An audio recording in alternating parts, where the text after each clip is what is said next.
Good evening and welcome to Titan Stadium at Lee Summit West. It's a crosstown showdown tonight as Lee Summit North makes the short 14-minute trip to the southwest corner of town to take on Lee Summit West. Hello everyone, thanks for joining us right here on 810 Varsity. Austin Eckert here in the broadcast booth. Alongside with me is Cade Ricketts to my right.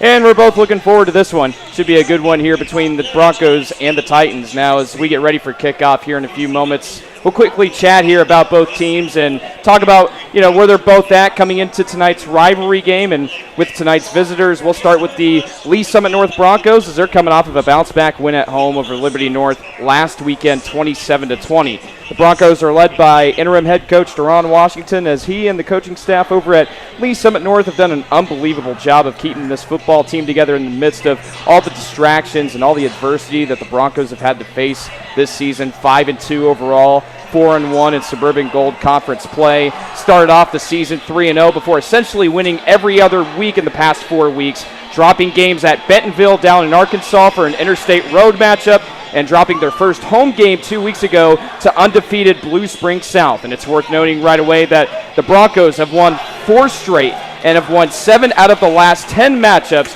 against Lee Summit West. But the Titans are looking for their first win against Lee Summit North since October 23rd back in 2020, where they took down the Broncos on the road 21-7. Head coach Willie Horn and his squad have it turned around after a 3-game losing streak in weeks 3 through 5 with back-to-back wins under their belt at home, with a home win 2 weeks ago to Ray Peck for their first win at home, 27-25, and then on the road last week in dominating fashion over Staley, 42-16. Lee Summit North will receive. They'll be working from left to right. Lee Summit North will kick it away, and we're underway here at Titan Stadium. Squib kick goes into the end zone for a touchback. Now, Cade, talk to me real quick. What do you expect to see out of tonight's game here between the Broncos and the Titans? I mean, it's simply put, it's a rivalry game. These are your crosstown teams that they don't like each other when North and West get together. And I think for both these teams, it's a big game because for West, 3-4 on the year, already a win better than they had a season ago. They've had back-to-back wins. They were a 1-4 team.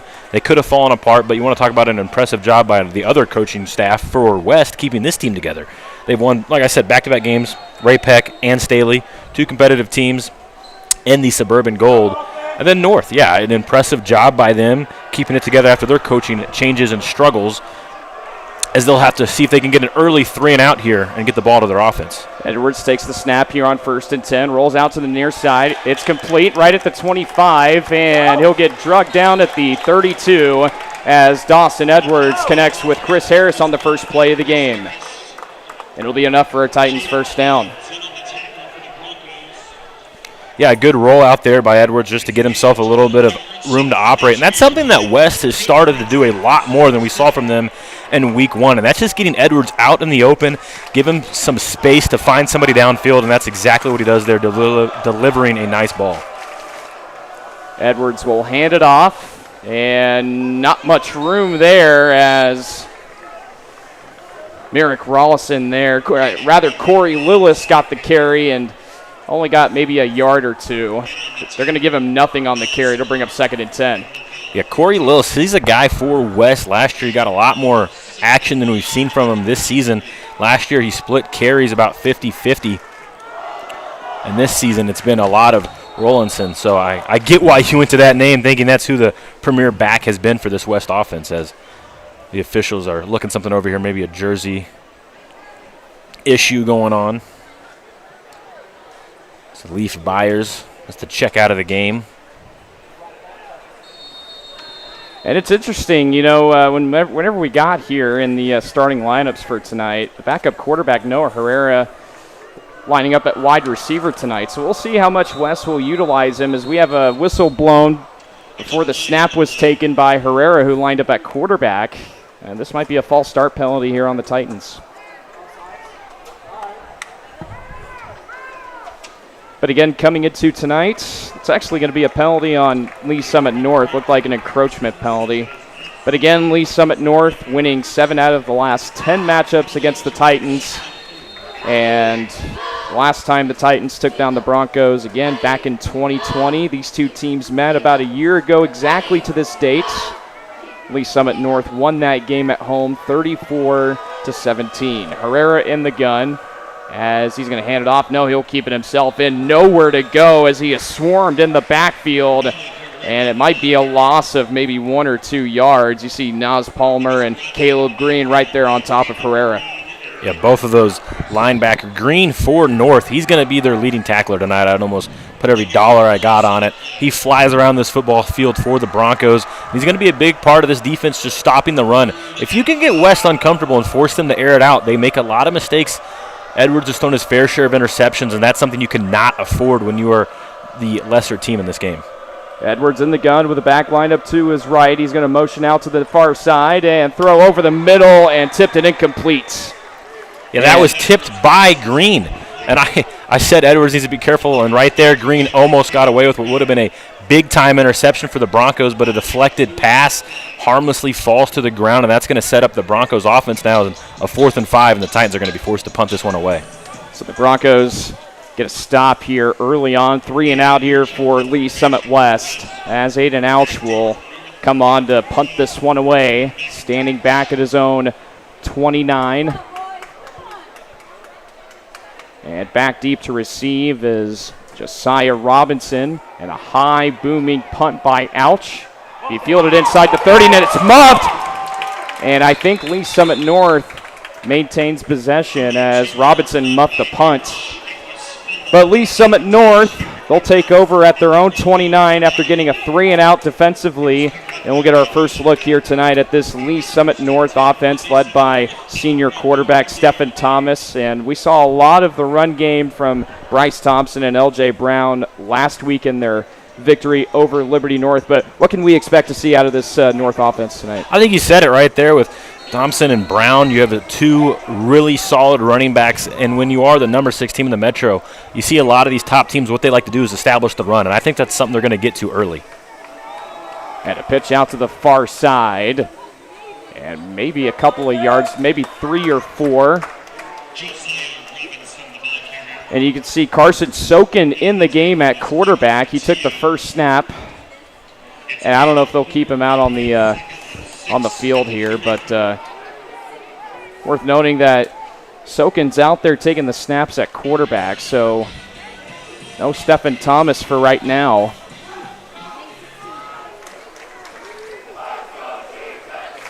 But a gain of 4 brings up 2nd and 6. 2 receivers lined up out to the far side, 1 to the near side. Sokin in the pistol. Takes the snap, he'll hand it off to the left side here, past the 35, all the way up to the 37. Maybe a gain of 3 yards there for Robinson.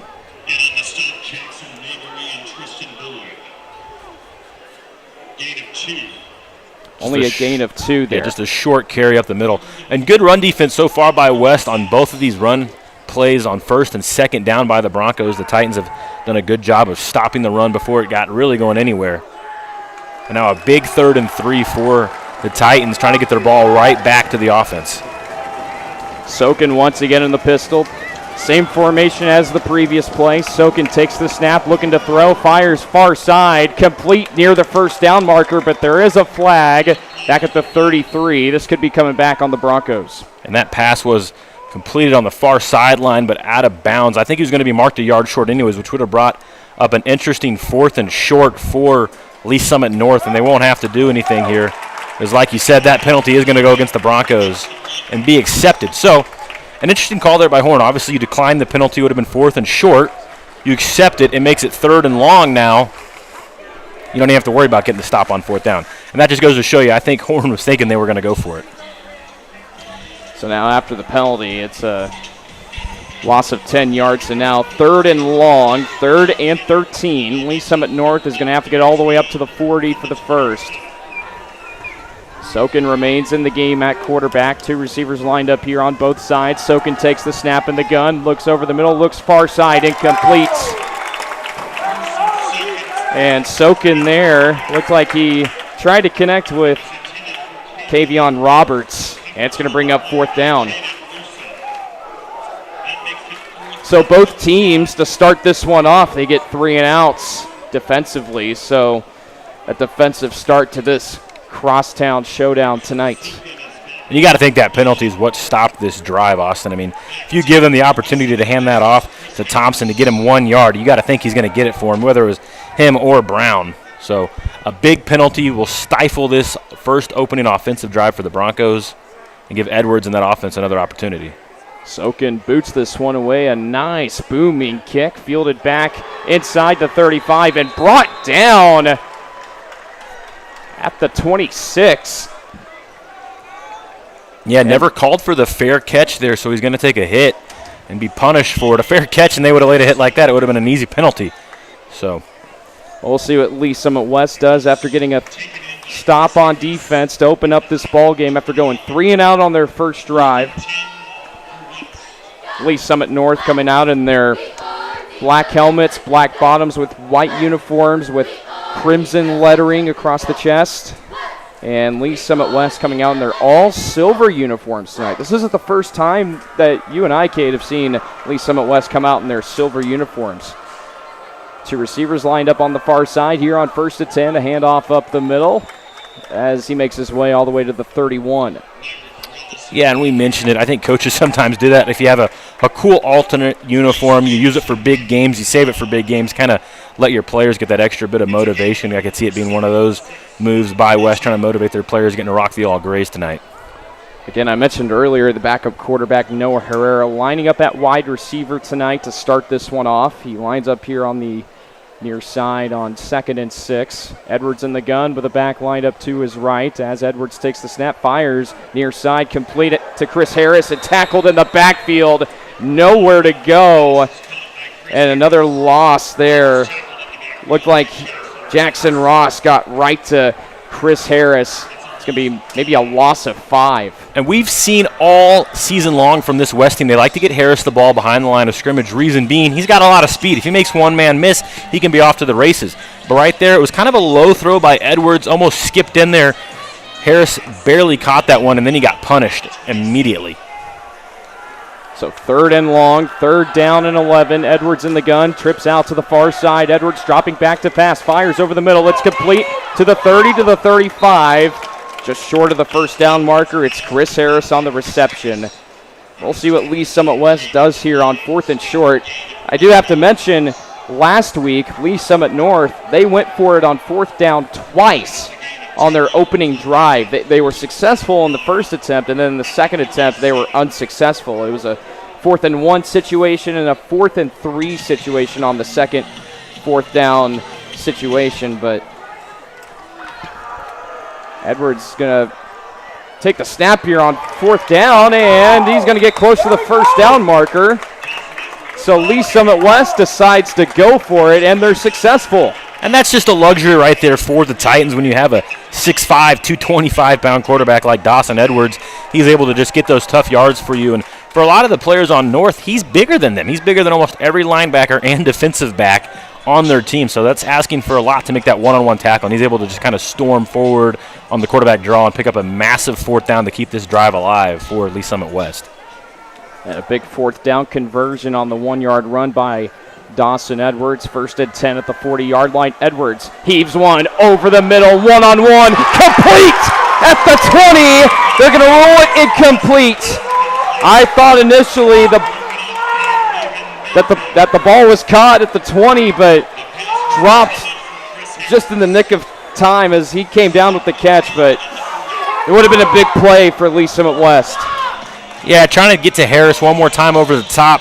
Looks like he possibly had maybe a step on his DB, but unable to haul it in. It was really good coverage by the Broncos. And like you said, it looked like he had it initially and possibly just couldn't complete the catch as he hit the ground. So a big break there for the Broncos, and it would have been a massive momentum shot into this Titans offense. 2nd and 10, 5:29 to go here in the first quarter. Still no score. A handoff up the middle. Still on his feet as he sheds off a tackler to the 40. And tackled at the 42. It's Chris Harris again, as this time he gets the call. Only gets maybe a gain of 2. It'll bring up 3rd and 7. Yes, Binks, the DB, comes down and makes a tackle on Rollinson in the backfield, or excuse me, after the initial broken tackle in the backfield. It looks like he was going to lose a few yards and able to sneak one away there. Some rough tackling by the DT for Lee Summit North. 3rd and 7. Edwards in the gun with the back line up to his right. Takes the snap, rolls to the near side, fires down the field, incomplete. And Edwards tried to connect with Life Byers. It'll bring up 4th down, and I don't think Lee Summit West is going to go for it on 4th down again. They'll have to punt this one away. No, they're not going to push their luck this early in the game, especially as good as their defense looked to drive ago. Punt it, play the field position game, and hopefully your defense can get another 3 and out, and you can start with the ball right around where you're punting from right now. Aiden Ooch standing back at his own 28. His 2nd punt of the evening. Had a pretty good punt on his first attempt. See if he gets another punt here. It's a line drive punt. It'll take a bounce at the 27. It'll roll all the way to the 20. Up to the 15, and it'll stop right around the 14.5-yard line next to the right hash. A solid punt there by Ooch, a 32-yard punt, and that's going to give the Broncos some rough starting field position, like you said, right around that 14, 15-yard line. Well, I'm surprised to see Stephen Thomas, the starting quarterback, not out there on the first drive. Carson Sokin, the backup quarterback, taking the first snaps for the Broncos. So it'll be interesting to see how this offense is going to look here as we'll get an up-close look here. It looks like Stephen Thomas is in the game at quarterback, so Sokin got the start, took the first snaps on the first drive, but now Stephen Thomas is in the game with an empty backfield here on 1st and 10 as he fires one over the middle and completes. Looks like he had a couple of routes there. I'm not sure if 2 guys ran the wrong route as they almost bumped into each other around the first down marker. And like you said, right there, just kind of a misread there by Thomas, and it kind of sailed over everybody. Yeah, Thomas there tried to connect with Justin Lindsay over the middle. And Thomas looked pretty good with his arm and his legs last week. He had a couple of big runs, had a 30-yard run in the opening drive of the game, and had a couple of others, and had a 2-yard touchdown run last week as well. Empty backfield again here for Thomas. Flushed, keeping it himself up the middle, and he's going to get past the line of scrimmage and maybe pick up about 2 to 3 yards as he fights his way to the 19. Thomas definitely can use his legs, as he showed right there, just not a lot of room to work with, but he saved what could have been a loss of 1 or 2 and ends up picking up 4 yards. So just this something they can keep in their back pocket with him. And like you said, they like to drop back and throw it downfield, and that opens up a lot of running lanes for him as the quarterback. So they'll definitely take advantage of that at some point tonight. It'll be 3rd and 6 after a gain of 3 by Thomas.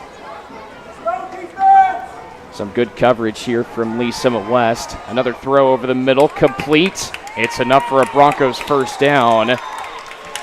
And Thomas completes his first pass of the evening as he finds Mason Clark over the middle. And then Clark is slammed down hard by Panto, able to pick up the first down. But I got to point out here, we talked about for North how much of an impact Green is. For West, their top player for me has definitely got to be Panto, the senior safety. He makes a lot of tackles, and he has a ton of interceptions on the season for him. So he can swing this momentum for the West offense.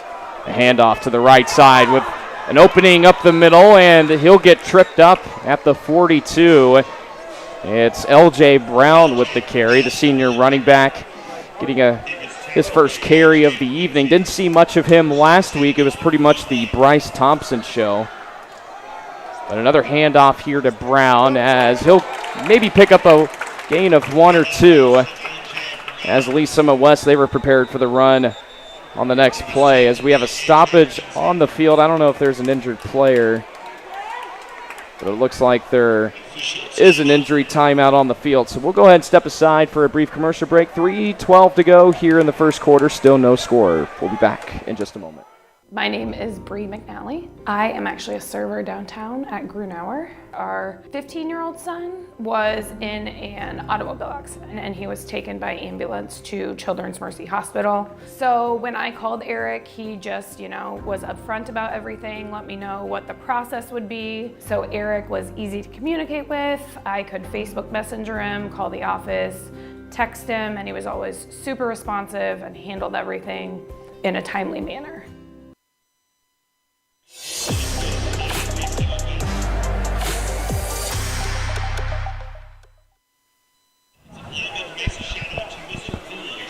We welcome you back to Titan Stadium here at Lee Summit West High School. Still no score here in tonight's crosstown showdown between the Lee Summit North Broncos and the Lee Summit West Titans. The Broncos coming into tonight's game 5-2 overall, 4-1 in Suburban Gold Conference play. Tied for second in the conference standings. However, they do have a slight edge over Blue Springs as they picked up a win over there at third place a couple of weeks ago. Lee Summit West coming into tonight's game 3-4 on the season and 2-3 in Suburban Gold Conference play. They're tied with Lee Summit in fourth place. However, the Tigers have the edge on the Titans because on the matchup there at Lee Summit, they took down the Titans in that game. Another thing to note, too, the Broncos, they're the number 6 team in the top 25 8-10 varsity power poll. So this is a really good Broncos team. And for West not being ranked in the top 25 would be a massive upset for them if they could pull it off here on their home turf and get the win over, like I said, that number 6 ranked team. And we got a whistle here before the snap as we have a flag on the field. Might be a false start here on Lee Summit North. And a drive ago, it was that 4th and 1. They didn't even get to attempt after a penalty. And right now, another penalty on this drive. So penalties early. If this is against Lee Summit North, could put a stop possibly into this drive too. Well, the officials are still talking with each other. I don't know if they're just trying to clear up what the call's for, but it's going to be on Lee Summit West, actually. So that's probably why the conversations took a little bit, but we'll see. I don't know what the penalty was. He motioned his arm across his chest and had it at an angle. I don't know if it was too many men on the field, but that'd be my guess. I didn't catch that one, but he said it was an illegal substitution against the Titans. So there you go, and that'll obviously move the yards forward North, now making it second and only 4 yards. 2nd and 4 now at the Lee Summit North 47. Thomas in the gun. He's going to hand it off to the near side and nowhere to go. Tackled in the backfield. And that's Panto, that senior safety. Like I said, he makes a lot of big plays for this West defense. You will see him all over the place. He had a good run stop. He had a tackle in the backfield. And there's another one just slamming in from his safety spot. I mean, he covered a lot of ground there to meet a running back in the backfield. So after the penalty, to just instantly get the momentum back. You think you take a step back and you lost a little bit of momentum on the penalty and the illegal substitution. And Panto says, I got you guys. We'll swing it right back. And an excellent play there by the senior defensive back as it'll make it 3rd and long, 3rd and 12. Trips bunched out to the near side, one out to the far side. Thomas looking to throw, fires one over the middle, incomplete. As Thomas again tried to connect with Mason Clark. It'll bring up 4th down, and the Broncos are going to have to punt it away for the 2nd time this evening. And Clark had a step or two on his DB. Possibly could have been a massive play for the Broncos and just a little overthrown by Thomas. So he's definitely going to want that one back. And now 4th and 12, they're going to send this ball back to the Titans. And what has been a defensive game so far for both of these teams now with 2 3-and-outs, or 2 just drives stalled out. Only 1 3-and-out. That was the first one by the Broncos. This time they were able to get at least 1 first down. And barely gets this one off. A good punt there by Carson Sokin. It's going to be fair caught at the 25. A decent punt there for the Broncos, and Lee Summit West will take over at their own 25. So not bad field position here for the Titans, but here to open this one up in the first quarter, it's been a defensive showcase. But I think also, with the defense making plays left and right here for both teams, I mean, the penalties have also been an issue so far. In both those penalties, have hurt a drive, but nothing was more detrimental than that opening drive for the Broncos. A couple of good plays and then taking it away with a bad penalty on Lee Summit North, forcing that drive to come to an end, which would have been a 4th and 1. So for the Titans offense, though, not a lot of penalties so far for them tonight. So we can see if maybe this offense can get things going and be the first team to put some points up on the scoreboard. And I jinxed it. I think I might have just jinxed it right there. Well, we know what it takes now for a pre-snap penalty to happen, right? So I just complimented had any offensive penalties, and then, yes, a false start on the Titans now, 1st and 15. So that's my bad. Well, a pretty good crowd here at Titan Stadium. This game got moved up an hour early. As many of you know watching this, there is severe weather expected to be in the area here in a few hours. So to avoid any, stoppages of play, due to weather, we have another flag on the field for another pre-snap penalty. They had to move this game up an hour early, and we knew the storms were probably going to be a threat coming into today, but I didn't know it was going to be that bad. But and that penalty is an offside against the Broncos. So a false start on the Titans, offside on the Broncos, cancel it all out, 1st and 10, none of it even happened. Well, there you go. 1st and 10 after the pretty much offsetting penalties, if you will, as Dawson Edwards fires over the middle, and it's dropped incomplete. And Edwards tried to connect with Byers over the middle as he drops the ball at the 45. It'll bring up 2nd and 10. And that's the second drop by these Titans receivers. We had one to Harris on the last drive over the top, which would have been a massive play for the Titans. And you called it a catch initially because we thought it was, and he just couldn't hold on to it through the ground. And then right there, Byers just kind of let that one slip through his hands, it looks like, as well. So 2 rough drops so far by this Lee Summit West offense. We'll see how they can overcome it now on a 2nd and 10. 2 receivers out to the far side, 1 out to the near side, a handoff to the near side, and a pitch play back at the 25 to the 30, up to the 35, and dragged down at the 38. There is a late flag thrown at the end of the play. Chris Harris got the pitch, or rather the lateral, back to him at the 25, ran all the way up to the 38, and just got thrown down on the near sideline. This might be a personal foul penalty on Lee Summit North. Yes, this penalty will definitely go against North, but yeah, it was the handoff to Rawlinson, working to the right, and then it breaks that into an option play. He opts to pitch it to Harris, who had the edge and picked up a lot of yards there. Was going to be enough for the 1st down, and then he tacked the penalty on. This is going to be a massive play for the Titans, possibly a horse collar call on Lee Summit North. And you're right, it is going to be a horse collar penalty on Lee Summit North, as you saw that tackle on the near sideline, and Harris went down hard, and you could see the reaction on the sideline, and then all the fans in front of us were like, hey, throw the flag. And now that makes the Titans the first team to cross midfield here. So for the first time tonight, one of these teams is in enemy territory. We'll see what the Titans can do with this opportunity and see if they can put some points up on the board for the first time tonight. Edwards in the pistol, hands it off up the middle, up to the 43, and drugged back at the 45, but they'll give him forward progress, and it's going to be a gain of 4 for Robinson. Met by Bryce Davis right there, whoever was able to drive him backwards and kind of stop that forward progress, but still a solid 1st down run for the Titans to just pick up a few yards. 2 receivers out to the far side, 1 out to the near side, another handoff up the middle as he swings his way out to the far side, and he's going to get drugged down at the 42. Good one. Tackled there by Josiah Robinson. Good one, Vaughn, with the carry working to the left side. And like I said, I don't know if you saw that tackle. I almost thought we were going to see another horse collar tackle. He was kind of what I was thinking. Down from behind in that area, but no penalty this time. Sets up a big 3rd and 6 now for the Titans. You got to think if they're able to pick up a few yards here, they're definitely willing to go for it on 4th down. 30 seconds to go here in the first quarter, still no score. 3rd and 6.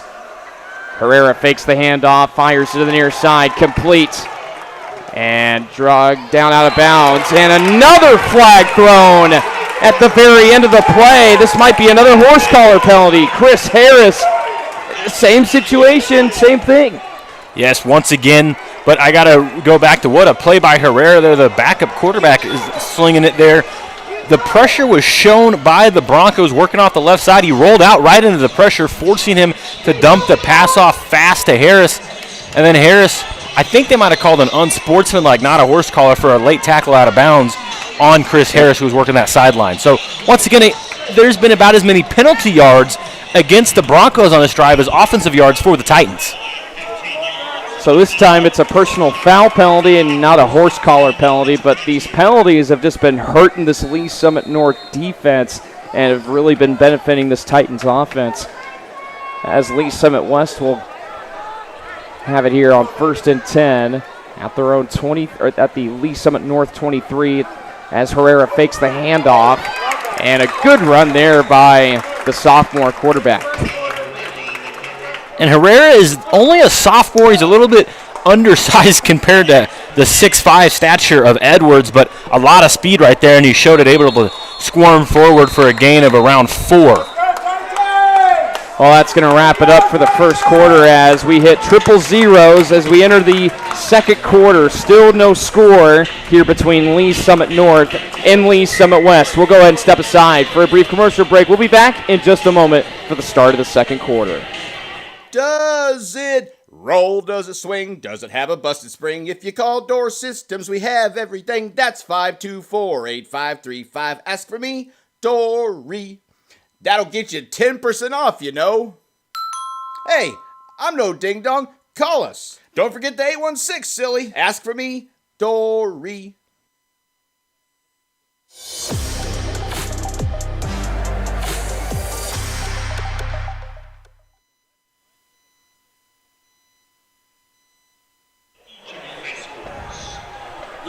We welcome you back to our live coverage of Suburban Gold Conference football here between Lee Summit North and Lee Summit West here in tonight's Crosstown Showdown. Austin Eckert here for you in the broadcast booth on behalf of 810 Varsity. Alongside with me is Cade Ricketts. Still no score here between these two, and it's been a defensive showdown here in the first quarter. But here on this drive for Lee Summit West, been a bunch of penalties here hurting this Lee Summit North defense. A lot of unnecessary penalties. Definitely some penalties that you got to get away from. So you had the horse collar on the first set of downs, and then this time around you have the unsportsmanlike conduct on the late tackle out of bounds. So about 30 yards in penalties to the Titans here has made this offensive drive really open up. Edwards will hand it off. And he's going to get close to the first down marker. It might be enough for a first. If not, it'll bring up 3rd and inches. And this 3rd and inches, you got to think maybe go to Lyles or Rollinson here, the running back. One of these guys, short yardage, or they did it earlier on a 4th and 1. Just let Edwards keep it on the quarterback draw. Another handoff here as should be enough for the first. Lee Summit North is saying I think he's going to be just short. No, I think he is going to be short here, Austin. Well, what do you do here if you're Lee Summit West? I would think you got to go for it here, especially if it's only 4th and inches. I think you give it to Edwards and just do that. You got to do some kind of sneak quarterback draw, get him under center, just push him forward. I mean, we are talking about less than a yard here, 4th and about half a yard for the Titans to gain. They had a 4th and 2 earlier, and Edwards was able to pick it up. I think he would get it this time, too. 4th and inches. Edwards in the gun. Going to try and change it up. Now he's going to line up under center. He's going to keep it up the middle, and he's going to pick up the first down. And Lee Summit West, 2 for 2 tonight on 4th down. And that quarterback draw / kind of keeper has been working so well for the Titans. Now, like you said, 2 for 2 on 4th down when they do that. And right there, he didn't gain half a yard. He gained about 3 yards. Yeah, and Edwards, I mean, we've talked about him, possibly being a tight end or a fullback. I mean, that's, you see the effectiveness with his legs as he picks up another first down. Another handoff up the middle as he fights his way inside the 5. He'll get tackled at the 4-yard line, if not back at the 5.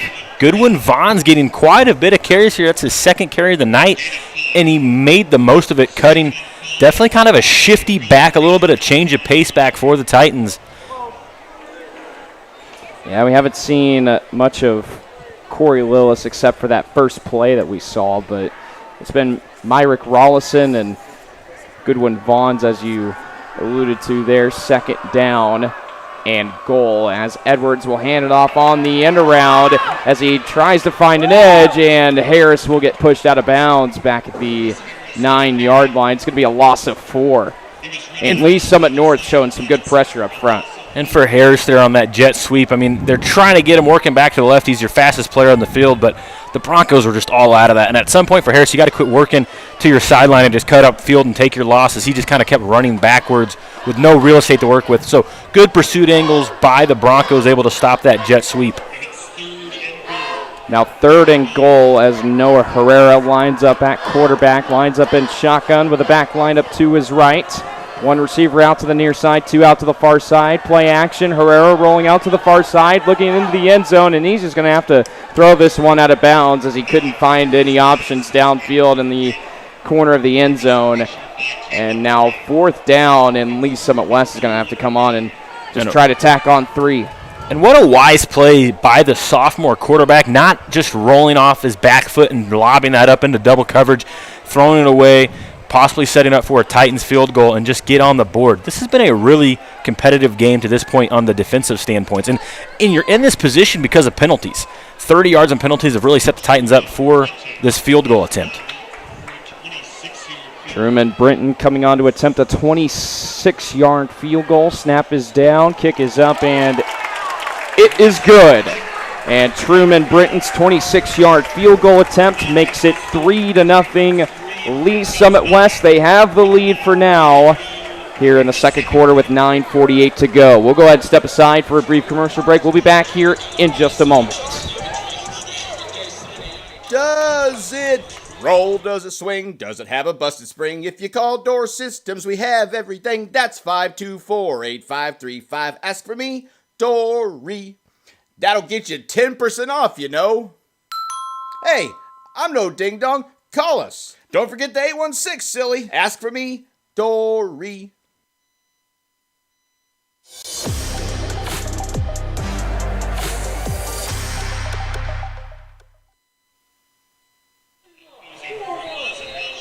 We welcome you back to Titan Stadium at Lee Summit West High School. Austin Eckert alongside with me, Cade Ricketts on behalf of A10 Varsity. Thank you all for joining us here for tonight's crosstown showdown between Lee Summit North and Lee Summit West. Truman Brinton came on to attempt a 26-yard field goal attempt and made it through to make it 3-0 Lee Summit West. So they have the lead for now. It's been a defensive start to this one. A lot of penalties for both teams. It's been more for Lee Summit North more than West as far as penalties are concerned. This kickoff is going to be fielded back behind the 10-yard line. It's going to be brought out to the 15, to the 20, still on his feet, up to the 30, and tackled at the 32. A really good return there by Mason Clark. And now possibly a player down for the Broncos. Is that the good 26-yard return? This is going to set up the Broncos in great field position after that field goal, a real opportunity to answer back. And like you said, it's been a lot of penalties on the Broncos. If they're able to just clean those penalties up, I think their offense can kind of settle in, as they really haven't had a chance to settle into this game yet. Well, we'll go ahead and step aside for now as we have an injury timeout on the field. And we'll step aside for now. Does it roll? Does it swing? Does it have a busted spring? If you call Door Systems, we have everything. That's 524-8535. Ask for me, Dory. That'll get you 10% off, you know. Hey, I'm no ding-dong. Call us. Don't forget the 816, silly. Ask for me, Dory.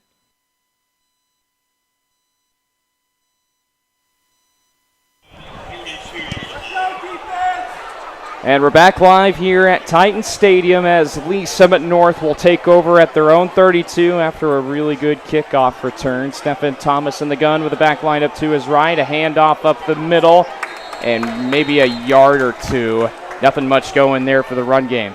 And during that injury timeout, just to clarify, if you guys hear some of the fans in the background, just a little brawl broke out in this student section. So I think the police have it under control, obviously. So just what you kind of see sometimes from these rivalry games and these high schoolers, but I think all is okay. Yeah, that's what we were trying to figure out. Not only did we have that injury timeout, but we were also figuring out what the heck was going on, because we saw the crowd right in front of us kind of point and everything. There was just a lot going on, but two receivers bunched out to the far side as they'll send a receiver in motion. Thomas looking to the near side. He's going to keep it himself up to the 30, to the 35, to the 40. Still on his feet, past the 45 and tackled at the 46. And there's a flag down back at the 41.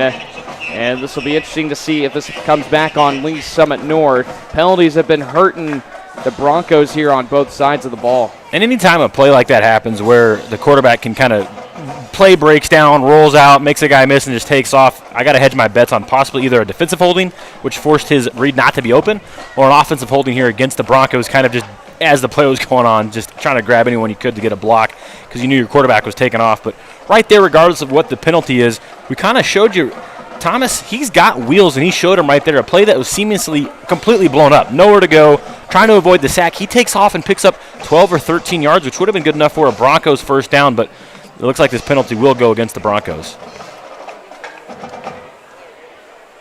Still getting word here on the official call. It's going to be holding on Lee Summit North, so another penalty hurting this offense.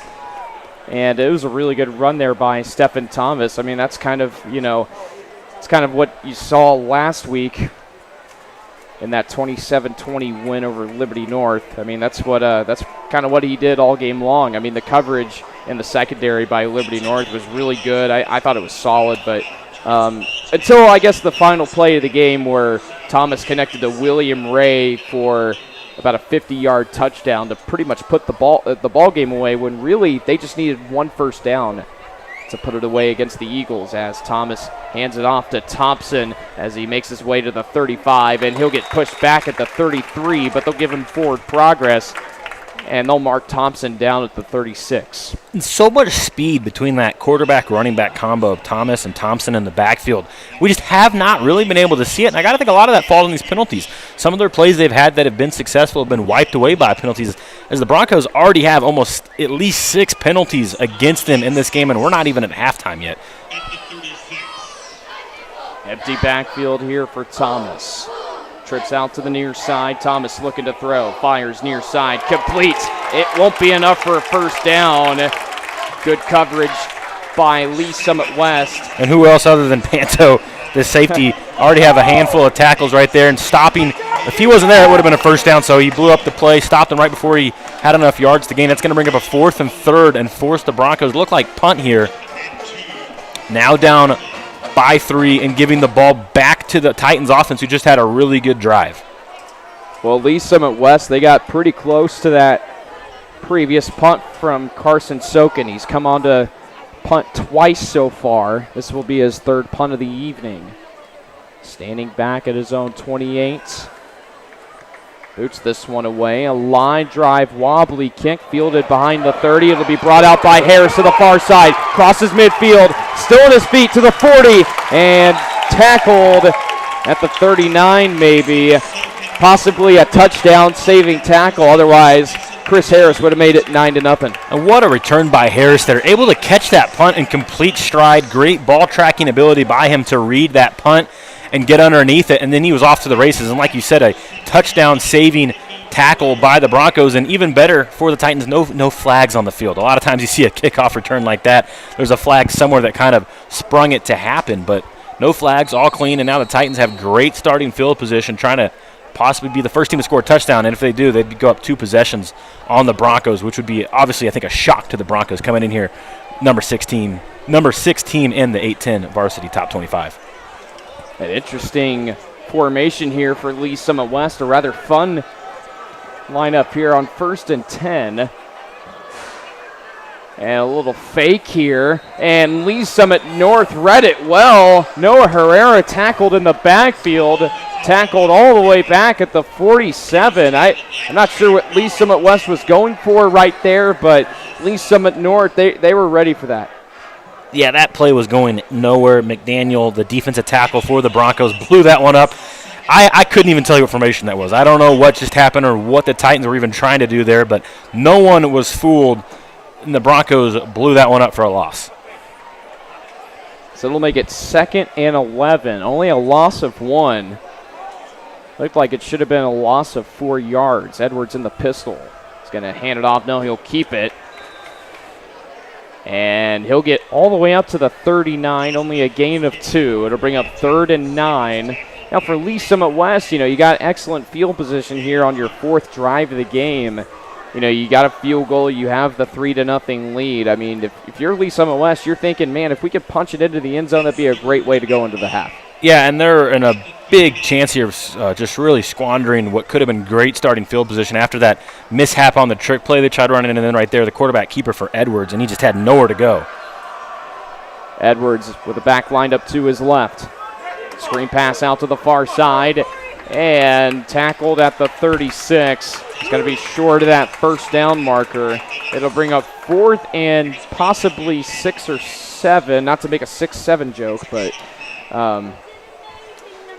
it'll bring up 4th and 7 here as Aiden Ooch will come on to punt for the 4th time tonight. Yeah, and last time Ooch punt, you got to remember the Broncos almost got there. We both kind of had like a oh moment. So look for the Broncos to send a lot of pressure possibly on this punt and try to spark some momentum to Lee Summit North. But a good stop there after a great return by Harris. Well, both punters, Aiden Ooch and Carson Sokin, have been pretty good in the punting game tonight.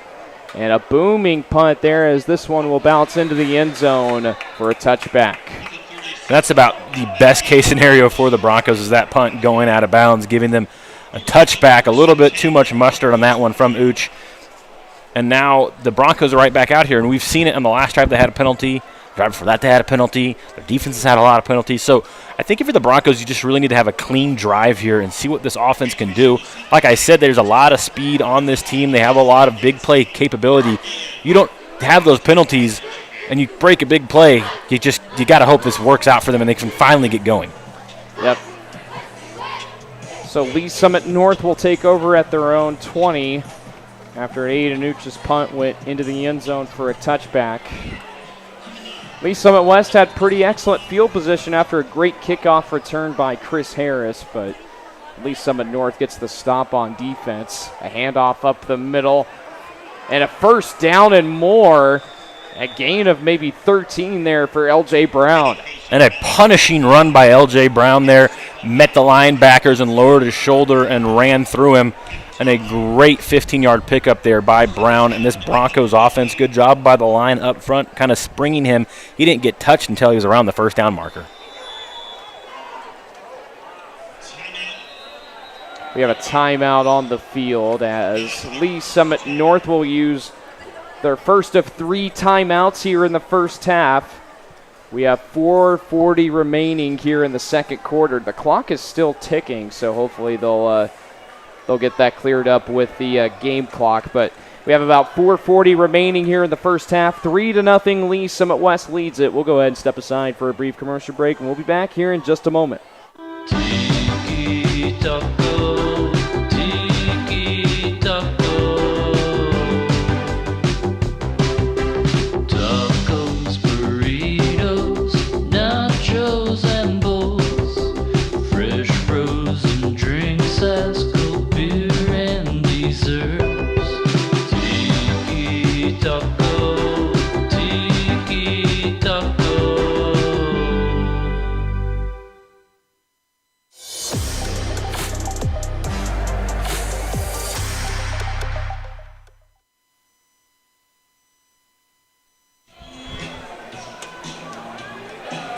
.432 remaining here in the second quarter. Lee Summit North used their first of 3 timeouts here in the first half.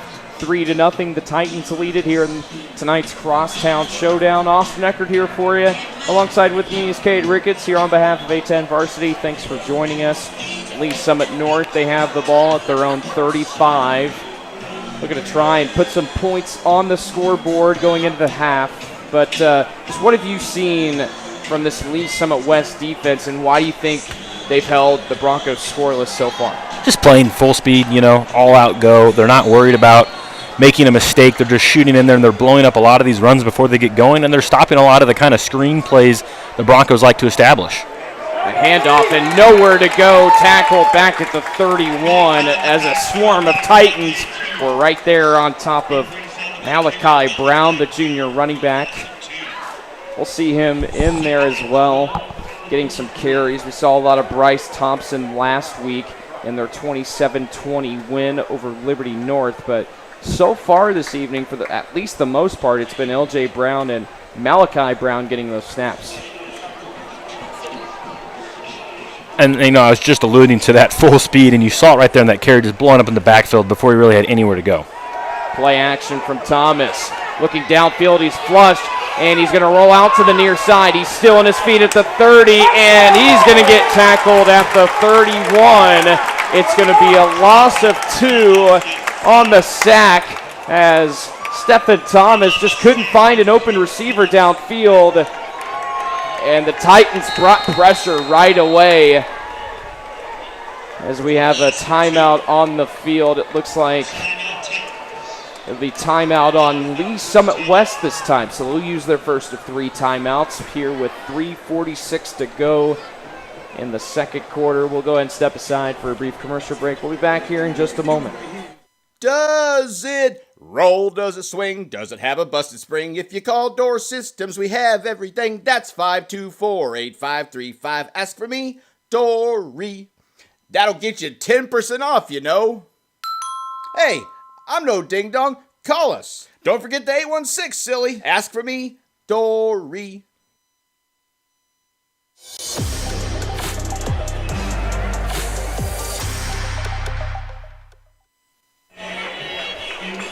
3:46 to go in the second quarter. 3-0. Lee Summit West leads it. They just used one of their first of 3 timeouts here in the first half.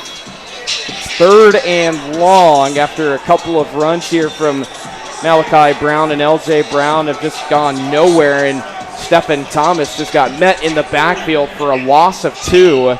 And Thomas was just trying to find anybody open there, so he was buying himself about as much time as he could after the Titans blitz, but like you said, nowhere to go, and then brought down for the sack. Thomas in the gun with an empty backfield, fires near side, incomplete. Try to connect with Avery Block. And there's a flag thrown at the 38.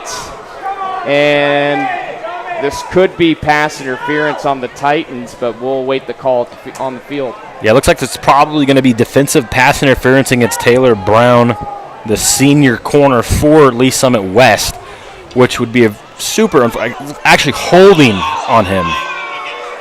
So holding on Taylor Brown, the corner, had the one-on-one shot. As North will get another opportunity. Well, you can hear the fan sitting right in front of us, obviously very displeased about that call, but after the penalty, it's going to bring up 3rd and 4, so it's not quite an automatic first down. Just what I was going to say. So you have to see, so 3rd and short, they'll get another chance to get the first down, but not just a guaranteed. Thomas takes the snap on 3rd and 4. Heaves one to the far side, incomplete.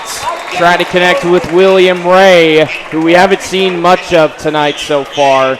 But he's unable to come down with the catch in one-on-one coverage. It'll bring up 4th and 4. And Carson Sokin will come on to punt for the 5th time tonight. So another big stop by the Lee Summit West defensive. They've been playing insane tonight, stifling this Broncos offense, which has been an electric offense all season long. Sokin standing back at his own 29, awaiting the snap. Looking to boot it away into the direction of Chris Harris, standing back at his own 25. Sokin's looking to the sideline here before the snap. Watch out for the fake here if you're the Titans. There's a late substitution now coming in for the Broncos. There's one left on the play clock as it winds down to 0. It's going to be delay of game. It's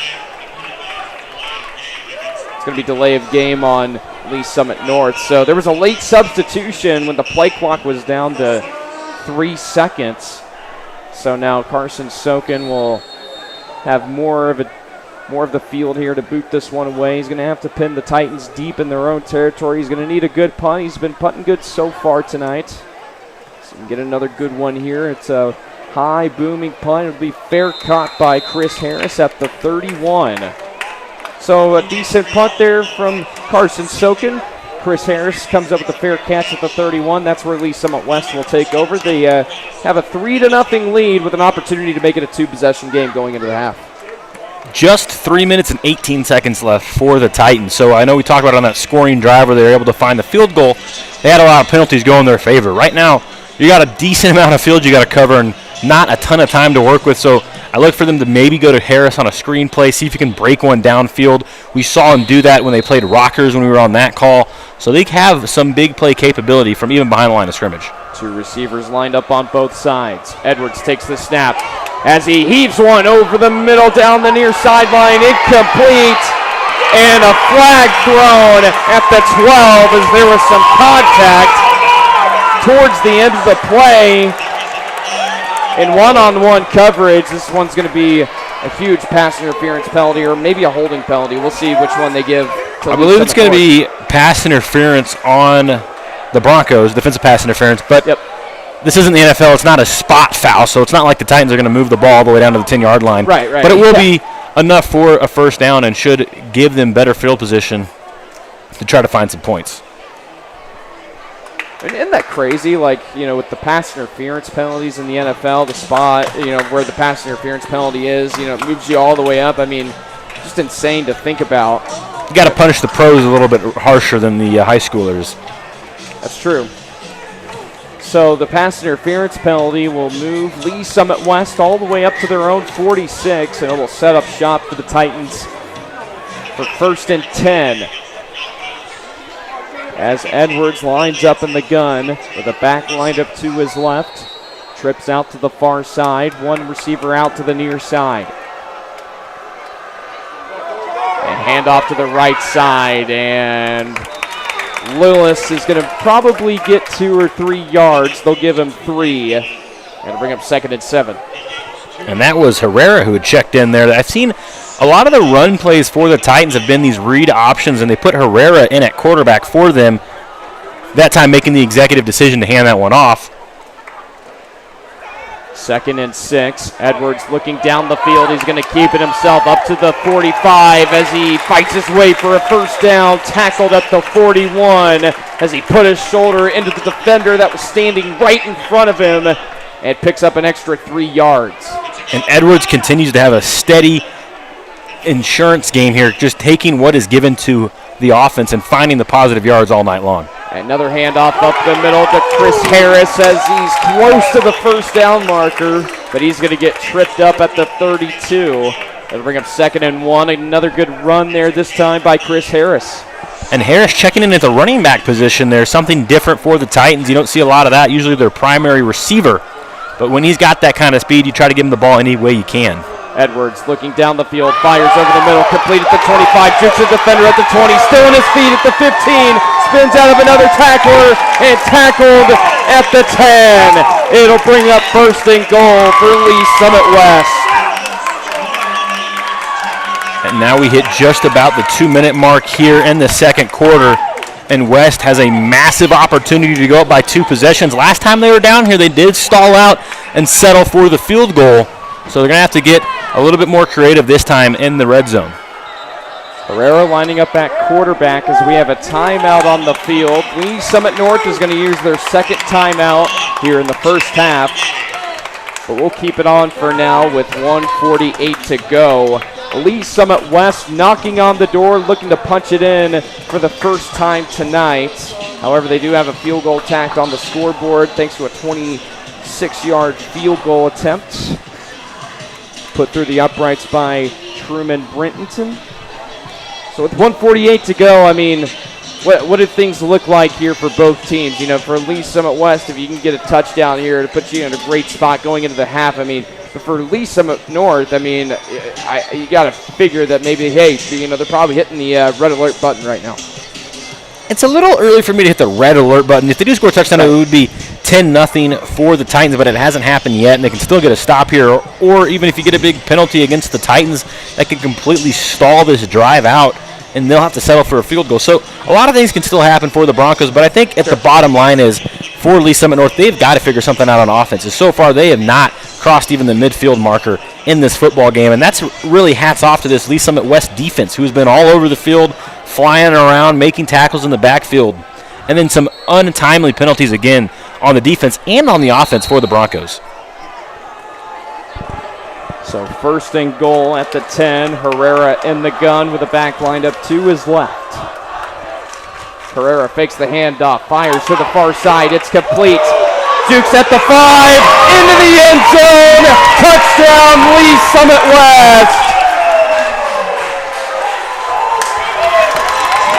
And Noah Herrera connects with Chris Harris for a 10-yard touchdown pass. And it's now 9-0, Lee Summit West with the extra point on the way. And Herrera continues to have an impressive night tonight. The backup quarterback for the Titans, he's been checking in on a lot of those read option plays. So I think the Broncos, they see him come out on the field. They sit in the house. It's a bootleg away from the blitz. Able to get that one out and, like you said, connect with Harris, who's able to make a man miss and then jog into the end zone. Renton's extra point is up and good, but we do have a flag on the field. It's going to be a false start penalty on Lee Summit West, so it's going to be a further extra point attempt here for Brenton, but so obviously that'll wipe away originally what was a good extra point, which would have made it 10-0 Lee Summit West. And now he's got to do it again. But this is about where he kicked his field goal from, so you got to think he's still pretty confident in this extra point because that field goal was good by about 20 or 30 yards. Absolutely. 1:42 remaining here in the second quarter. 9-0, Lee Summit West leads it. Snap is down, kick is up, and the extra point is up and good. And there was a little bit of extracurricular after the play. I think there's a flag thrown for another false start penalty. So once again, the extra point is going to be wiped away, and they're going to have to kick this extra point another time. This could be massive coming down the stretch. Like I said, This is to make it 10-0. If this stays at 9-0, a touchdown and a field goal, and you're the Broncos, you're in the lead. So this extra point continues to get a little bit more challenging as it feels like we're doing pregame warm-ups right now. He just keeps backing up 5 yards on every attempt. So back-to-back false start penalties here on both extra point attempts. And we'll see if this penalty ends up hurting Lee Summit West. I mean, if it's 9-0, it's still a two-possession game. But I mean, the path for Lee Summit North to take the lead. I mean, it's not far out of their reach. Snap is down, kick is up, and it's good.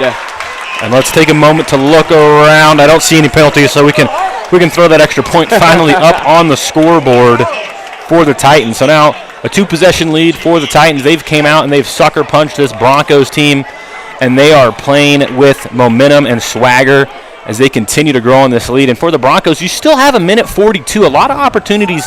We've seen it all night on some of these plays that have been wiped away, on some runs that were about a tackle away from breaking what could have been a big run for the Broncos. They have a lot of speed. They have a lot of big play capability on this offense. So if you're the Titans defense, do not get complacent. Do not look up the scoreboard and say, oh, it's almost halftime. Oh, we're up by two possessions. You need to stay locked in and make sure you can keep this two-possession lead into halftime.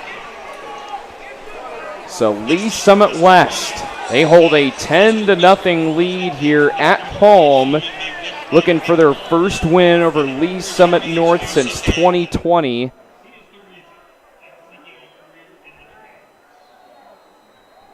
And not much time left on the clock here for the Broncos. They do have 2 timeouts left to work with.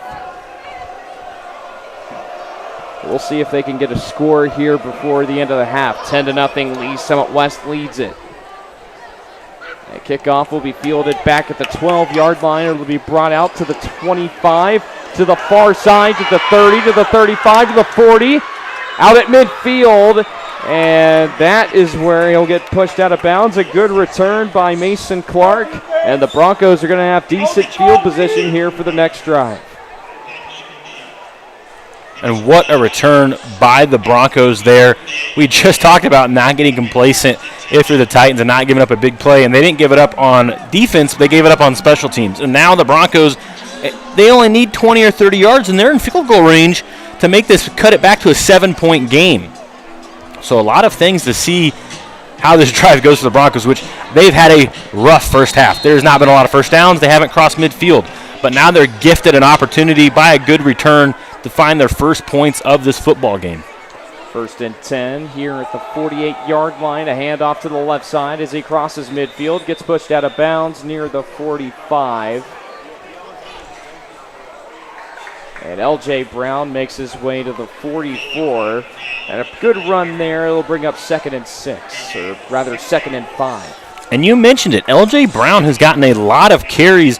It has not been Thompson. I think Thompson only has 1 or 2 carries on the night tonight, so a lot of L.J. Brown, but he's made the most of those runs, picking up 5 yards on first down. You can't ask for much more than that on a first down carry. Thomas takes the snap, looking downfield, fires over the middle, and is it complete? And it is going to be a catch. What a throw by Stephen Thomas, and a great catch there by Mason Clark, and a big first down. Yeah, a low pass, able to haul that one in an impressive catch. That one looked like it might have skipped in there. And now I think they're taking away the catch. I think the Whitecap is overruling the sideline judge and calling it incomplete. Oh, wow. Well, it's interesting. I mean, they haven't moved the ball back just yet. And yeah, as you said, the now Whitecap they're gathering back up. The Whitecap is almost pleading his decision to them. I mean, to me, at least to me, I don't know if it looked like that to you, but it looked like a catch. But a lot of discussion. I think if you're talking about this much, it looked like the Whitecap called incomplete. He walked up to the guys and he was saying incomplete, and then they're obviously now debating it. So no official ruling as they continue to talk this over. And I think if it's this close, you kind of got to stand with what you made originally and keep it a catch.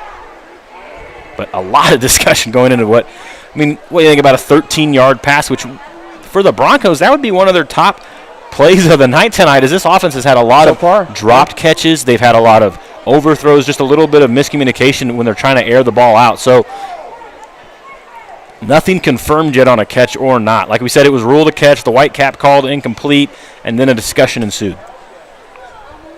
So we're still waiting the ruling here from the Whitecap as, again, we're trying to determine if Mason Clark came down with the catch. And now he's going to get the 33. The near sideline judges, he wants his opinion. They are really talking this play over, which is a big play in this game. I mean, for the Broncos, it gives them the ball near the 30. And they're not going to give him the catch. Wow. A lot of talking to take that one away, especially you got to think in high school, there's no replay. They didn't get to re-see that play. This is them trying to re-envision what they just saw. So it's definitely interesting when you think call the catch initially to go and overturn that call after that much talking. A rough call going against the Broncos. Well, that conversation took about 5 minutes as they were trying to determine if Clark came down with the catch, but it's going to bring up 2nd and 10. And it's going to be ruled incomplete. Thomas connects over the middle, this time to Mason Clark. This time he comes down with the catch, but he gets tackled at the 38. It'll bring up good haul there by Clark. There's no debate about that one. That was definitely a catch by Clark. And it'll make it now, like you said, 3rd and short for an opportunity they need to get this first down. 1 minute remaining here in the first half. Thomas looking over the middle and dropped, and incomplete as it was clear that the ball got dropped right before he tried to come down with the catch. Aaron McIntosh unable to come down with the catch. It's going to bring up 4th and 3. And Lee Summit North, they could be going for it here, and why not? Yeah, I definitely think you got to go for it. 55 seconds to go before halftime. You're down by 2 possessions, and this is still pretty long for field goal range per se. This isn't the NFL. You're not going to bang these in from 60 yards. So I think it's the right call. Pick up the first down and see what you can find some points on this drive, even if it is a field goal after the first down. They go quick. Thomas looking downfield. It's complete to the 30, to the 20, and tackled at the 17. And a big 4th down conversion as Stephen Thomas found Aaron McIntosh over the middle. What a play. And McIntosh, that slot receiver for the Broncos, he's shifty, and what a great target to find. He was able to find that soft spot in the zone, kind of settle down, and then pick up the first down on a 4th and 3. The biggest play for the Broncos all night, and they have an opportunity as they're knocking on the door of that Lee Summit West end zone. We have a timeout on the field as Lee Summit West, I believe, will use their 2nd timeout here in the first half. 10-0, Lee Summit West leads it here over Lee Summit North. We'll go ahead and just keep it on the air for right now, but Lee Summit North, like you said, knocking on the door, trying to get a touchdown or at least a score going into the half. Obviously, we've talked about Lee Summit North struggling on offense here in the first half. And, I go back to last week's game against Liberty North. And Liberty North, as you know, Cade, we called their game against Lee Summit West about a month ago, I would say. I mean, time flies when you're having fun, right? But exactly.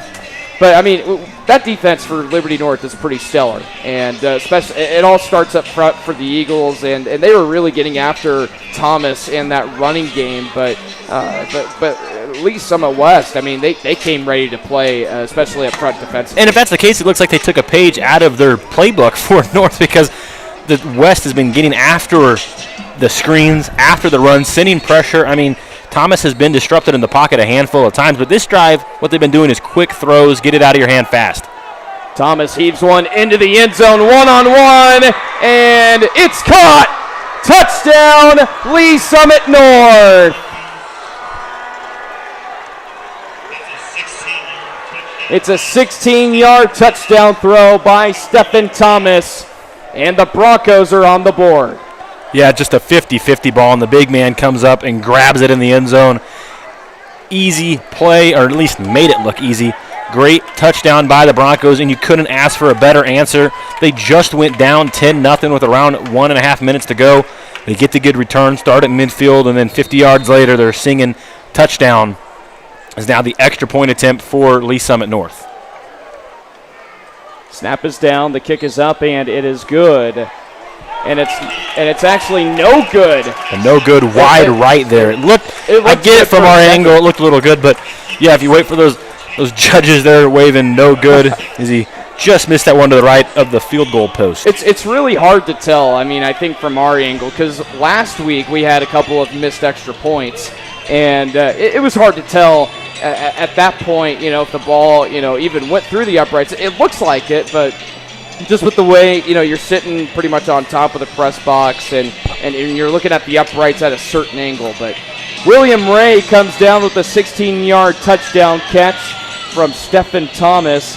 It's 10-6. Still a one-possession game, but Lee Summit North failed to put the extra point up and through the uprights. But North, they get a score here just before the end of the half with 34.3 seconds to go, and I'm not sure how much Lee Summit West is going to try and push the ball down the field here with just about 30 seconds to go. They have only one timeout left. Both teams have a timeout left, but not sure what Lee Summit West is going to do here for the final drive of the first half. It'll be interesting to see. Maybe they'll just kneel the ball here and go into the half, but just the one timeout remaining for the Titans as well, and like you said, about 34 seconds to go.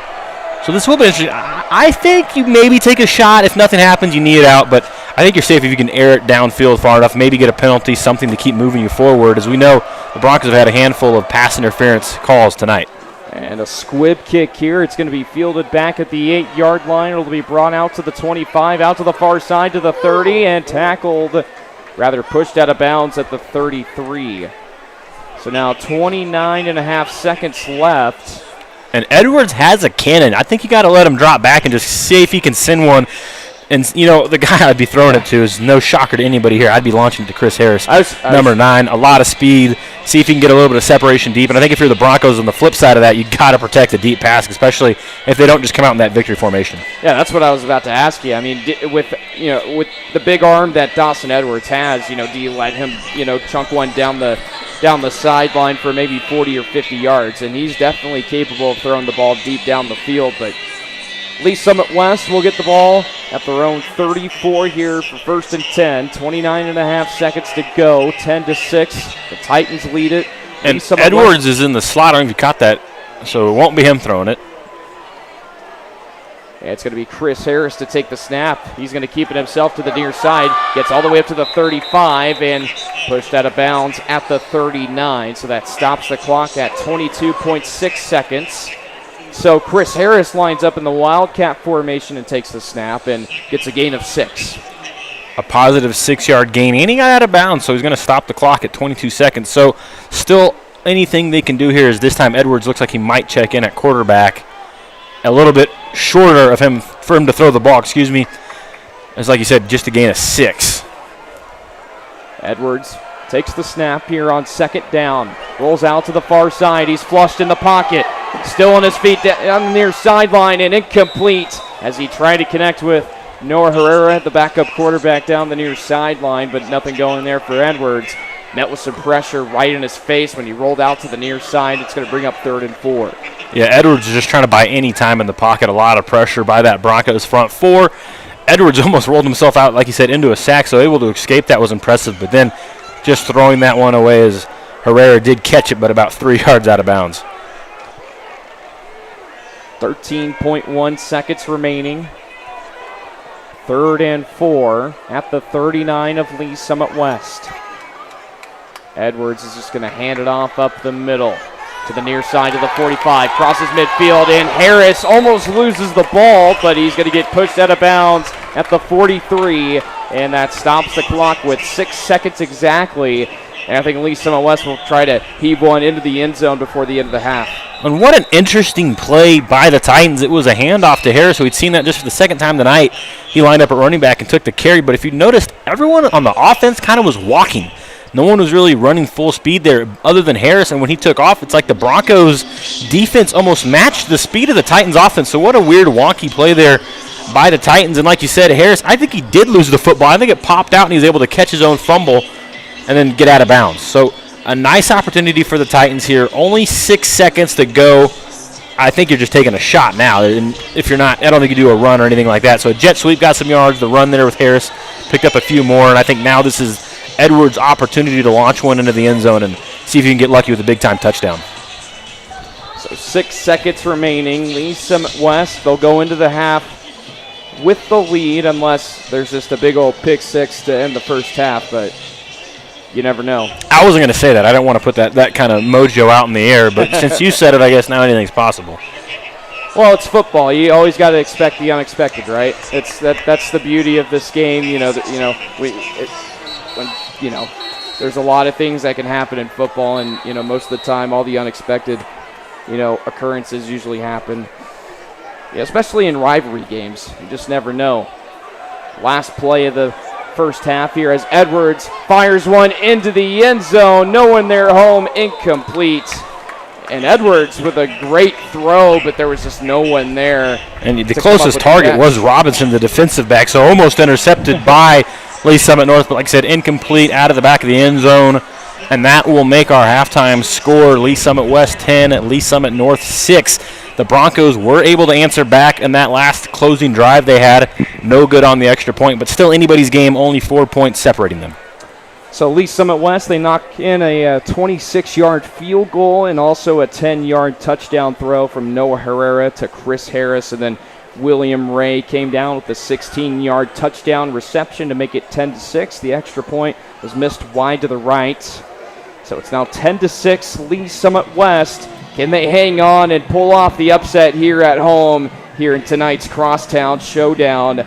Don't go anywhere, folks. We'll be back here in about 20 minutes for the start of the second half. So I guess, even though I said don't go anywhere, just feel free to step aside for right now, but be sure to come back here in about 20 minutes for the start of the second half here between the Broncos and the Titans. We'll be back here on the air in just a moment.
I had no idea. I thought we saw him out here like once. Wait, read on that again. Thompson. Yeah, he had like one carry. I swear he had a run. I don't know. He's fine. But it did. He played once. He's been there for the first time. Let's see the name. Let's look at the comments. See the name of the person who's been. Yeah. I'm like, yeah. He really might be an actor. I swear we saw him once. That's so weird. Yeah. Jesus Christ.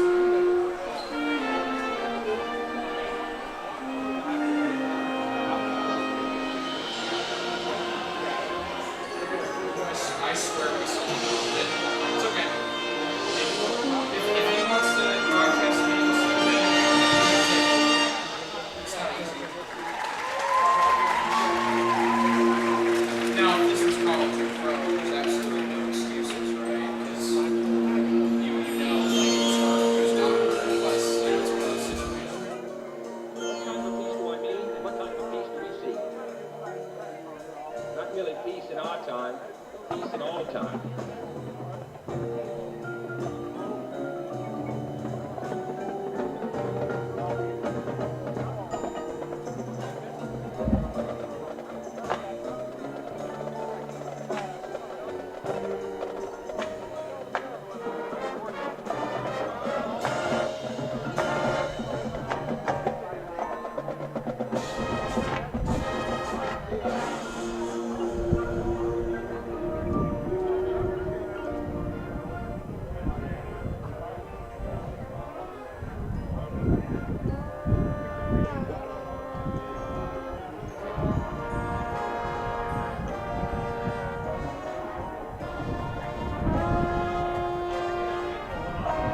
Does it roll? Does it swing? Does it have a busted spring? If you call Door Systems, we have everything. That's 524-8535. Ask for me, Dory. That'll get you 10% off, you know. Hey, I'm no ding dong. Call us. Don't forget the 816, silly. Ask for me, Dory. Tiki taco, tiki taco. Tacos, burritos, nachos, and bowls. Fresh frozen drinks, ice cold beer, and desserts. Tiki taco, tiki taco.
Hello, and we welcome you back here to Titans Stadium here at Lee Summit West High School as the Titans lead it here 10-6. And rather an interesting first half. Lee Summit West defensively just showing their presence here up against the 6th ranked team in the A10 varsity rankings, the top 25 rankings in that regard. Lee Summit North coming into this week as the 6th best team in the Kansas City metro area. Lee Summit West coming off of a dominant win last week at Staley, 42-16, an offensive showcase. And there have been some signs here from this offense, and they've been moving the ball down the field here and there, but the penalties have also been benefiting Lee Summit West's offense as well, which is a big reason why they have the 4-point lead. But Cade, just talking about Lee Summit North, now, they've been struggling here on offense. No Bryce Thompson tonight, and you got LJ Brown taking most of the carries tonight. So the run game just hasn't been there, so far, but I think there's potential that it can improve. You see Stephen Thomas as well, keeping himself on a couple of quarterback runs, and he's been efficient with his legs a few times here and there. But the protection up front, I feel like Thomas is getting pressured nearly every single snap that he's taken tonight. So, what does Lee Summit North need to do offensively to get it turned around? Well, I think they showed us on their last drive exactly what the recipe to success is going to be for them in this game. It's because there's a couple of things you got to look at. Yes, Thomas is under pressure a lot. So I think what that breaks down for him is you got to get the ball out quick, and that's what he's doing. A lot of these quick 5-yard curl routes, stop and goes, just hit your guy right when he gets open, right when he puts his foot in the ground and turns. The timing's got to be there, and they were making the most of that in that last drive. Not to mention, the return. They started at about midfield, so they only had to go around 50 yards to find the end zone in their last drive of the game. And then LJ Brown, like you said, they kind of got that run game going as well. So a lot of things were working for them on that last drive that really wasn't working at all most of the game. Like I said, the run game was getting blown up in the backfield. Thomas, I think, was maybe holding onto the ball a little bit too long, getting under pressure, happened to throw a pass he might not want to, missing his guy as he's trying to roll out on the run. So I think just settling in, and it just took him a while to get there. I get not having Thompson, their star running back, definitely affects the offensive production. But L.J. Brown kind of finally was finding his lane in this offense that last drive, a couple of big runs, and sparked some momentum for the Broncos because they only had the ball with about 1:30 left, and they made the most of it. It could have easily been 10-0 Lee Summit West at halftime, and they were able to find that touchdown. Of course, no good on the extra point, was wide right. So still a 4-point game for the Titans, but the Broncos, I think, have the offense going. Yeah, I mean, it's just, for Lee Summit West, though, I mean, this has to be the best defensive, showing that we've seen from this team all season long. I mean, you just look back at some of these games that you and I have called together, Blue Springs, Rockhurst, Liberty North, those 3 games in particular. I mean, they let, the opposing offense kind of take the ball and run with it. And but, I mean, yeah, like going back to my point, I think this is the best showing that we've seen from this Lee Summit West defense so far, at least, with you and I doing most of these games for the Titans this season. I think this is the best we've seen. And we mentioned common opponents earlier, and, Ray Peck and Staley are those common opponents. Both of these guys were able to take care of business against them, but the one outlier on that we talked about is Liberty North. Liberty North beat the Titans at home back in week 3, 30-14. They gave up 30 points to Liberty North, a team that the Broncos beat. I mean, it was a 27-20. You were on that call last week, a close game. Yeah. So they still were able to win by 7 in a game where they lost by 16. So completely different outcome than I think a lot of people anticipated just based off of that common opponent. But for the Titans, it's just been the penalties have not gone against them. They've been playing a lot cleaner football than the Broncos. I mean, the Broncos on the drive, the Titans were able to find a touchdown, had over 35 yards in penalties. That's just something you got to clean up. But still, 4 points is all that separates them after a first half that really favored the Titans. So anybody's game, the Broncos just need to settle into this one, and I think we kind of saw them doing that on their last drive. Well, Lee Summit West will kick it off to Lee Summit North to open up the second half. The Titans receive the ball to open up the game. It was a rather slow start. It was back-to-back 3-and-outs for both teams to open up the game. And we didn't get the first score until the opening moments of the second quarter with that 26-yard field goal attempt by Truman Brinton.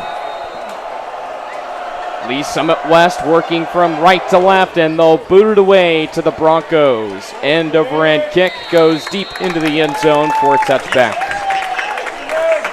And again, the run game just, been talking about it a little bit, not the same without Bryce Thompson out there, but again, L.J. Brown, having a good showing, a solid showing so far, carrying the workload in the backfield. But, Stephen Thomas, though, the quarterback, he's going to have to find a way to get the ball down the field.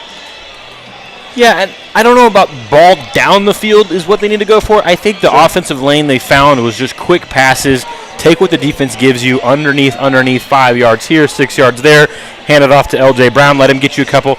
They're not going to be as explosive as I think they want to be in this game, but they can still methodically move the ball down the field, and I think that's where they're going to be able to find some points. Well, there's definitely potential for this Lee Summit North offense to be explosive, and they showed a little bit of that last week in that 27-20 victory, and this one's going to be caught at the 27. It'll be enough for a first down, still on his feet, and he'll get taken down at the 35, and a really good catch, almost incomplete as Aaron McIntosh comes down with the catch. Yeah, William Ray with the catch there on a quick slant, and now the offense is going to hurry things up. A handoff up the middle, and maybe a yard or two for L.J. Brown. They'll give him 2 yards. It'll bring up 2nd and 8. And yeah, William Ray, like you said, coming up with the catch. I initially thought it was McIntosh on the near side, but William Ray came down with that 16-yard touchdown reception just before the end of the first half. And if it wasn't, I think, right there for that communication between the slot receiver and the quarterback, they've picked up the momentum. Thomas looking over the middle. This one's batted in the air, incomplete. Almost intercepted. Could have easily been intercepted if there was someone right there ready for it, but it'll bring up 3rd and 8. And again, Lee Summit West up front bringing the pressure, and they get a tipped pass there. It'll bring up 3rd and 8. And an unfortunate break for Lee Summit North on that tipped pass because he had McIntosh wide open in the slot. Would have been able to make this a 3rd and short if he was able to catch that one. But like I said, tipped at the line of scrimmage and harmlessly falls to the ground. Two receivers lining up here on both sides. 3rd and 8. Thomas looking down the field, fires near side, complete. No, this one's going to be dropped incomplete. And again, it's Mason Clark on the intended end of that pass, unable to come down with the catch at the 45 on the near sideline. We'll bring up 4th down, and Carson Sokin will come on to punt the ball away for the 6th time tonight. Great coverage there by Taylor Brown, the senior defensive back for the Titans, able to close in on that one and hit the receiver right as the ball was getting in and not able to haul that one in and forcing this punt, getting the Titans now the ball for their first drive of the second half with a 4-point lead. Sokin standing back at his own 25, awaiting the snap. And boots this one away. It's a booming punt. It'll be fair caught at the 28. Almost could have easily been muffed there, but a good fair catch there by Chris Harris. And the Titans will take over at their own 28. And they were able to, they almost punched it into the end zone towards the end of the first half. It could have easily been a different ball game, but they still have a 4-point lead, and now they have an opportunity here to add on to their lead to hopefully try and make it 17-6. And this could be the turning point of the ball game. And one thing to mention, if you're just tuning in, it's been a lot of Dawson Edwards so far this season for the Titans, but the passing touchdown was actually Noah Herrera. The sophomore quarterback's got a lot of playing time tonight, so watch out for him to continue. And Herrera's going to line up in the gun, awaiting the snap here on 1st and 10. Screen pass out to the far side, and nothing going there. Taken down right behind the line of scrimmage, and he'll be lucky enough to maybe get a yard or two, but they'll give him 2 yards on the screen play. It'll bring up 2nd and 7, and then rather a gain of 3.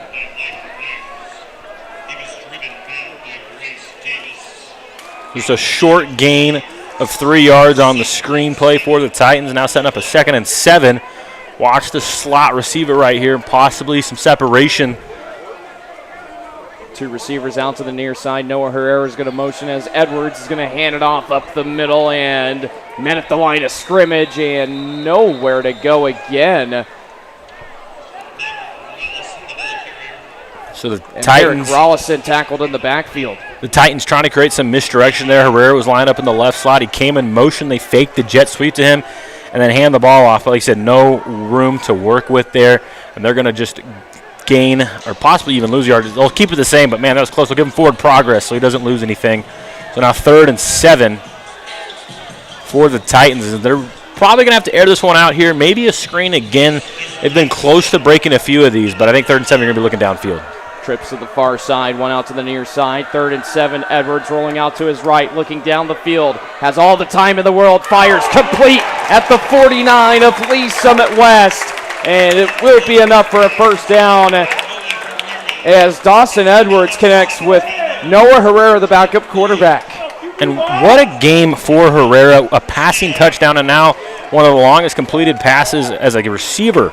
So doing it all tonight for the Titans at quarterback, at receiver, and only a sophomore, and he's showing he can help this offense move the ball. And it seems like there is an injured Lee Summit North Bronco on the far sideline, and with that injury, I think we'll just step away really quick and take a timeout. 10-6, 9:28 to go here in the 3rd quarter. We'll be right back. Does it roll? Does it swing? Does it have a busted spring? If you call Door Systems, we have everything. That's 524-8535. Ask for me, Dory. That'll get you 10% off, you know. Hey, I'm no ding-dong. Call us. Don't forget the 816, silly. Ask for me, Dory.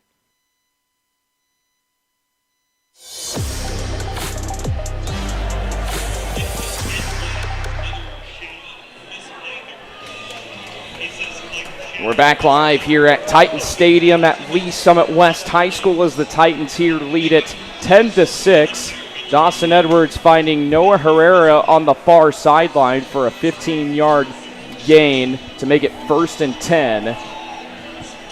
And we've seen the backup quarterback doing it all for this Lee Summit West offense, taking a couple of snaps at quarterback here and there, but also coming down with some catches just like the one on the previous play.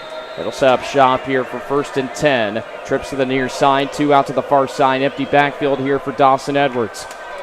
And the running back's going to motion right behind him. A screen play out to the near side to Chris Harris. And gets up to the 45. A good pickup there. Yeah, they send that slip screen working to the left side. They get hopefully the defensive backs over pursuing and then sneak one out to the man in the slot on a screen play. Funny enough, that's a play the Missouri Tigers actually run quite often with those kind of the misdirection on the double screen to the strong side of the field. And right there for the Titans, it works out well, picking up 7 yards on first down. Trips to the far side again, one to the near side. Second down at 3. Noah Herrera lining up at quarterback in the pistol. Is he going to hand it off? No, he'll keep it to the right side and picks up the first down, and he's going to get tackled at the 39. Noah Herrera calls his own number and picks up another first down. And Herrera's been showing his speed all night, even at quarterback now. He did it at receiver a few plays ago. So he's a fast, shifty player that gives a lot of extra momentum to this Titans offense. Kind of a key piece that we haven't seen all year that's now showing why maybe they've won back-to-back games. 2 to the far side, 1 out to the near side. A handoff up the middle, up to the 35, to the 30, near side, 28-yard line. That's where he'll go down. And another big run this time. It's Corey Lillis. He picks up another Lee Summit West first down. A great run there by Corey Lillis, able to break the first tackle and get to the far sideline and off to the races. Edwards, he'll hand it off to Harris to the right side. He'll get all the way up to the 26. And only a gain of 3. It'll bring up 2nd and 7. And the Titans showing some promise here on this drive. Looking to make it a 2-possession game and trying to put this game out of reach of the Lee Summit North Broncos, coming in as the 6th best team in the 8-10 varsity top 25 rankings, looking for a huge upset win here on the road. They've only had one other home win this season, and that came 2 weeks ago against Ray Peck, where they defeated the Panthers 27-25, as Edwards will hand it off again to the left side this time. Nowhere to go, maybe a gain of 1, and now that brings up 3rd and 6. And the 2 runs in a row for only 4 yards for the Titans, so neither one of those going anywhere. Back to that first run they had on first down, it looked like Edwards kind of stumbled into the handoff, so maybe, I don't know if it was an option play and it didn't really develop the way he wanted to, but they were lucky to just get that handoff clean. And now if you look in that backfield, Willison's going to check in. Harris lining up to the near side. 2 receivers out to the far side. 3rd down and 6 as a handoff to Rollison to the right side. Gets all the way up to the 21. It's going to be just short. He'll be 2 yards short of that first down marker to bring up 4th and 2, maybe 3 yards. And I think this is where you kind of think about confidence in the kicker. If you could hit a field goal here and make it a 4-point game for the Titans, but it's asking a lot of your kicker to nail it in from this distance. So you think on 4th and 3, they're probably going to go for this one. Rollison just came up 3 yards short on the run. So 3 runs in a row by the Titans, only picking up 7 yards. They kind of got down the field throwing the ball and then got away from that on this set of downs, and now they're looking at a 4th. West has been perfect here on 4th down so far in this game. 4th and 3 at the 22. Herrera in the gun, takes the snap, fires near side, and connects with Harris, and he's going to be just short. He's tackled in the backfield for a loss of 1. It's going to be a turnover on downs for Lee Summit West, and this could be the turning point of the ball game here for Lee Summit North as they get the ball back at their own 22. Yeah, great tackle by the Broncos there in open space. They got the ball to their playmaker, Harris, just trying to make one man miss, and he would have had the first down. Tripped up and then brought down short of the line again. A turnover on downs now, and the Broncos have a chance to take the lead. Absolutely, as we've seen some promise here for Lee Summit West's offense, but just the run game has been inconsistent so far. But see if they can get it going here for their second drive of the second half. Thomas takes the snap here on 1st and 10, flushed in the pocket, and down he goes back at the 15 for a loss of 7.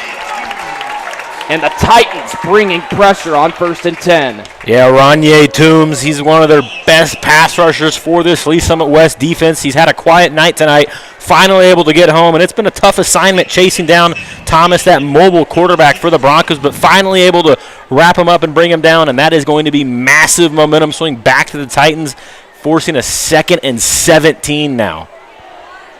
A loss of 7. Stephen Thomas couldn't find a receiver downfield, and The Titans showed blitz. It's a loss of 7. Now Thomas will take the snap again, fires down the near sideline, one-on-one, almost intercepted. Could have been a big play on the far sideline, but unable to come down with the interception there. It'll bring up 3rd and long, 3rd and 17. And on the far sideline, it looked like Drew Garberger on the far sideline almost came down with the interception there. Yeah, Garberger, the defensive back, is going to want that one back. He had a real opportunity to get that interception. Would have been able to possibly return it for some yards, too. So even though it was an incomplete pass for the Broncos, they got away with one because that would have been a massive play for the Titans, giving their offense the ball back already in enemy territory. So now a 3rd and 17. Empty backfield here for Thomas. Looking down the field, flushed in the pocket, still on his feet to the near side. He's at the 20, keeping it himself to the 25, and down he goes at the 27. And Lee Summit North is going to have to probably punt this one away for the 7th time, as they had to get all the way up to the 33 for the first down. No options for Thomas downfield. Titans bringing pressure again. Thomas almost got to the first down marker, but Lee Summit West was able to bring him down at the 27, and now Lee Summit North will have to punt it away for the 7th time. And nothing going here for Lee Summit North still. Yeah, they showed us that last drive of the half, able to find the end zone, but this time, once again, it seems like Thomas is just holding on to that ball a little bit too long. None of his targets are open, forcing him to kind of roll around in the backfield, and the Titans are getting a lot of pressure on him, forcing him to kind of roll away. Able to pick up positive yards there. If he could do that every time he's under pressure, they'd be winning this game, but still comes up short of the yard to gain. It's going to force the punt, and now a delay a game, so some yards back to the Titans, too, on possibly a good punt return. They'll be catching this around the 50 or 40-yard line. They could start with the ball in enemy territory. 4:37 left to go in the 3rd quarter. A 4-point lead here for the Titans. The delay of game penalty pushes the Broncos back further 5 yards, as this one's barely gotten off by Carson Sokin. This one's going to take a bounce at the 45, and it will be picked up and out of bounds at the 44. A decent punt by Carson Sokin. Could have potentially been blocked again. I mean, if you go back to that second punt, I mean, it could have easily been a blocked punt for Lee Summit West. You've seen a couple of those tonight, like you said, a few times on both teams. I've seen punts that have almost been blocked. None have been thus far. Something to definitely keep your eye on, though, when either one of these teams are punting in such a close game. What a blocked punt could do could turn this game completely upside down. So now the Titans, they do get good field position here, starting at the 45-yard line. Last time out, they got the ball down to around the 25, 30-yard line and stalled out after a turnover on downs on an unsuccessful 4th and 2.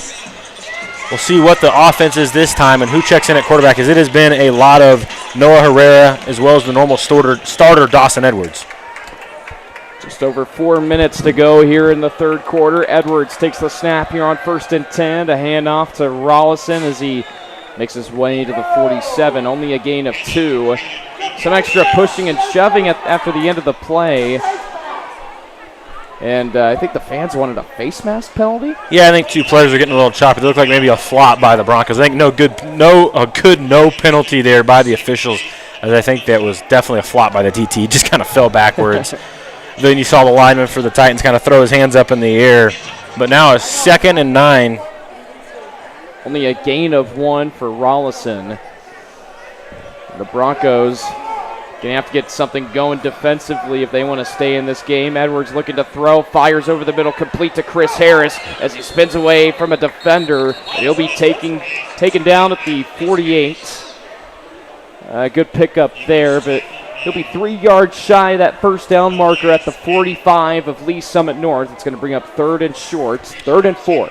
A big 3rd and 3 is actually what they're going to call it. I thought it was more of a 3rd and 4 too. They'll cut you off a yard, but for the Titans here, possibly a run opportunity here. Give it to Lyles, or you can hand the ball off to Rollison. I mean, really either one of them, or always Edwards, 6'5". He can keep it himself, so just a short 3rd and 3.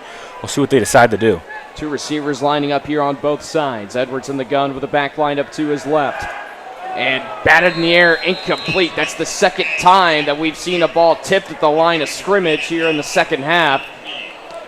It's going to bring up 4th down, and looks like Lee Summit West will have to punt it away. Yeah, interesting call there on 3rd and 3. Just anytime you put the ball in the air, it's never guaranteed. Especially neither one of these teams have been throwing the ball particularly well. A couple of big plays here and there, but on 3rd and 3, nothing giving for the Titans as that one was tipped at the line of scrimmage.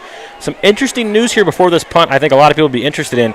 Currently, Rockers is trailing Liberty North 21-6. So Liberty North on top, 21-6 over Rockers. That's rather impressive. I mean, Liberty North coming off of a tough loss last week to the Broncos. Looking to maybe cause some drama here this evening as the punt goes out of bounds inside the 5 at the 4. A really good punt by Aiden Ooch. And the Broncos are pinned deep in their own territory. Yeah, Ooch has had a busy night tonight punting, and right there is definitely his best punt of the night.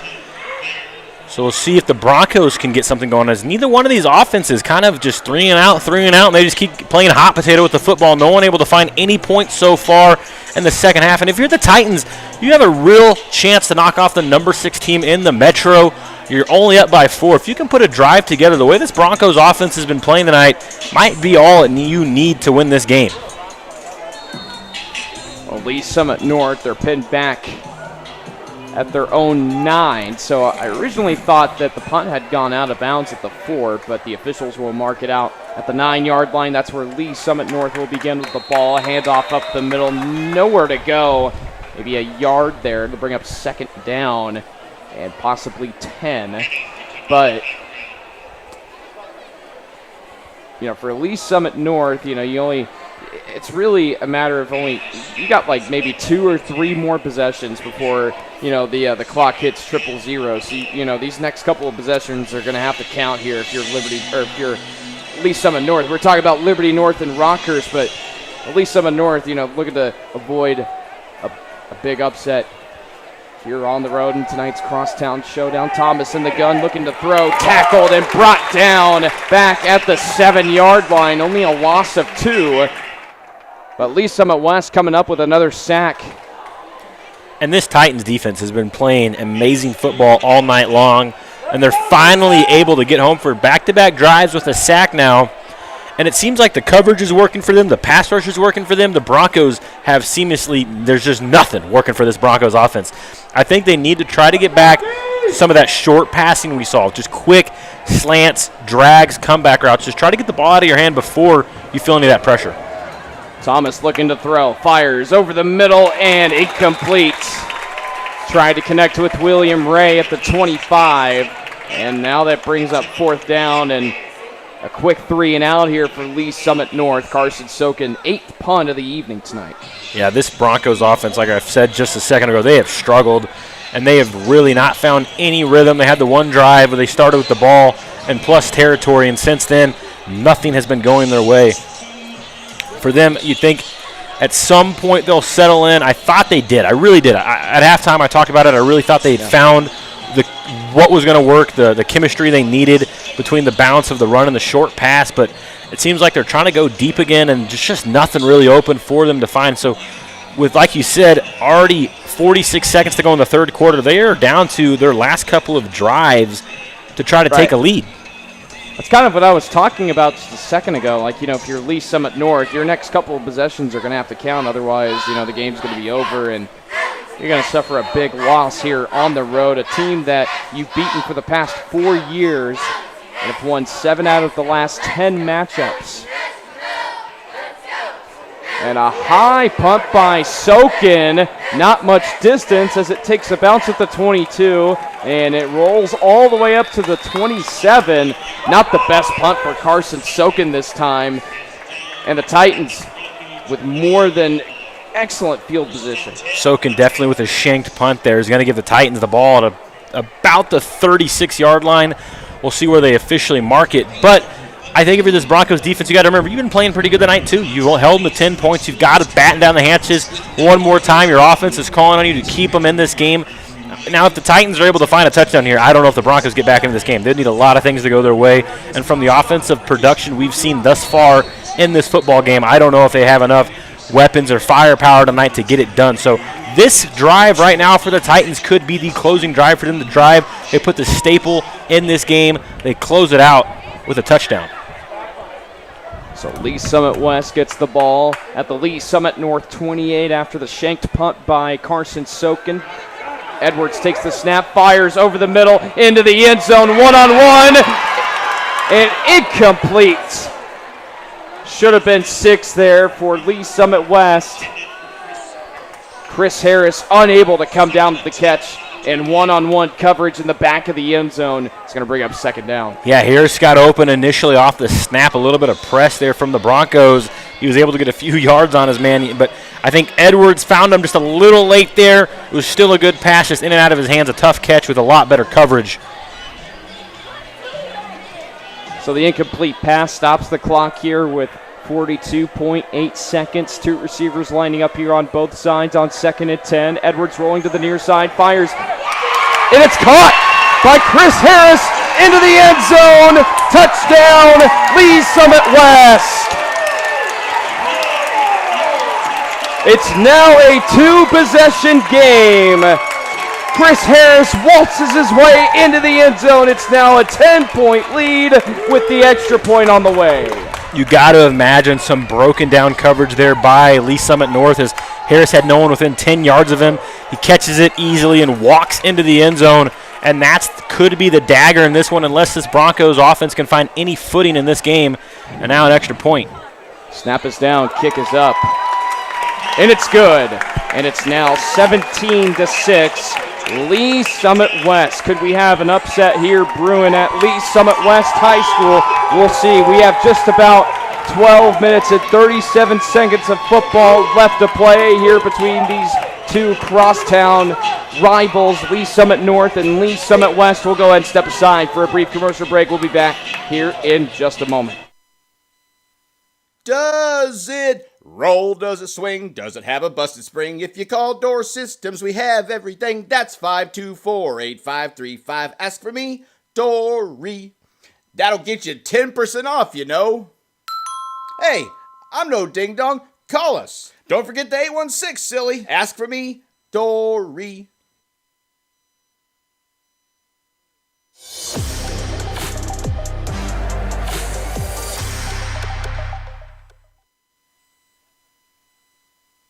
It looks fine for me on my.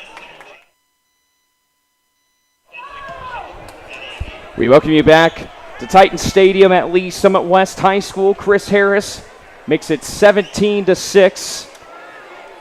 An upset here brewing at Lee Summit West High School as this kickoff goes end over end into the end zone for a touchback. Well, it's an 11-point lead here for the Titans. And Lee Summit North, they haven't gotten anything going offensively aside from that 16-yard touchdown pass from Stephen Thomas to William Ray in the far corner of the end zone just before the end of the first half. But, you know, like this possession, I think, is the biggest so far here for Lee Summit North. Now, if you can get a touchdown here to make it maybe 17-12 or 13, I mean, if you try and go for 2, yeah, I would have to imagine you're going to have to go for 2 to make it a 3-point game after that, and then hopefully get the ball back in time to maybe get a field goal or put you ahead for a touchdown, as Thomas will take the snap here on 1st and 10, and as he fires over the middle, it's complete on the screen pass and all the way up to the 27, a gain of 7 yards. There's a flag thrown at the 30-yard line down the middle of the field, and this could be coming back here on the Broncos, but we'll await the call here from the official. And what a play there by Thomas just to get that one out. The Titans are sending their linebackers. They're sending at least 5 to 6 players each play. They're putting Thomas under pressure, which has been working a lot for them tonight.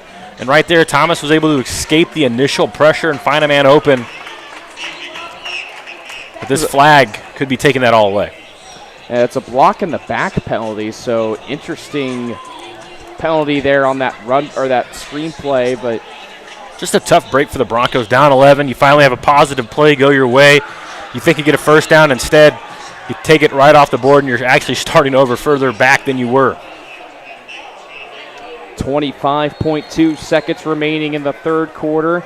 It's now an 11-point game. Lee Summit West leads at 17-6. A handoff play up the middle.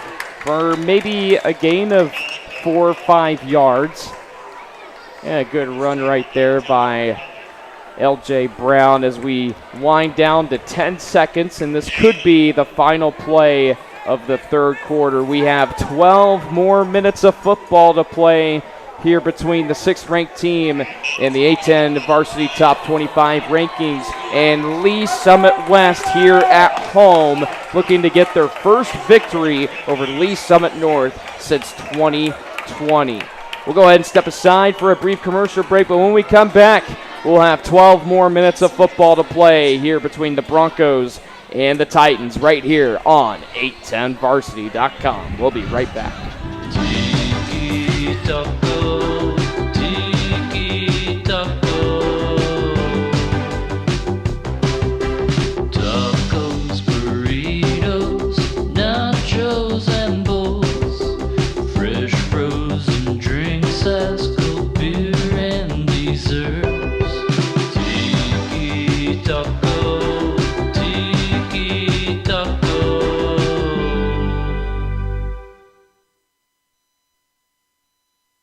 Does it roll? Does it swing? Does it have a busted spring? If you call Door Systems, we have everything. That's 524-8535. Ask for me, Dory.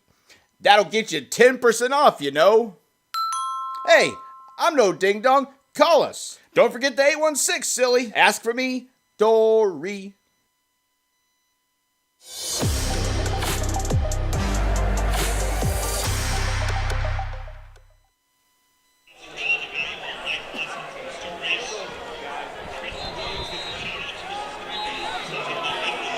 We welcome you back to Titan Stadium at Lee Summit West High School as the Titans of Lee Summit West lead it here by 11 over their arch rival Lee Summit North.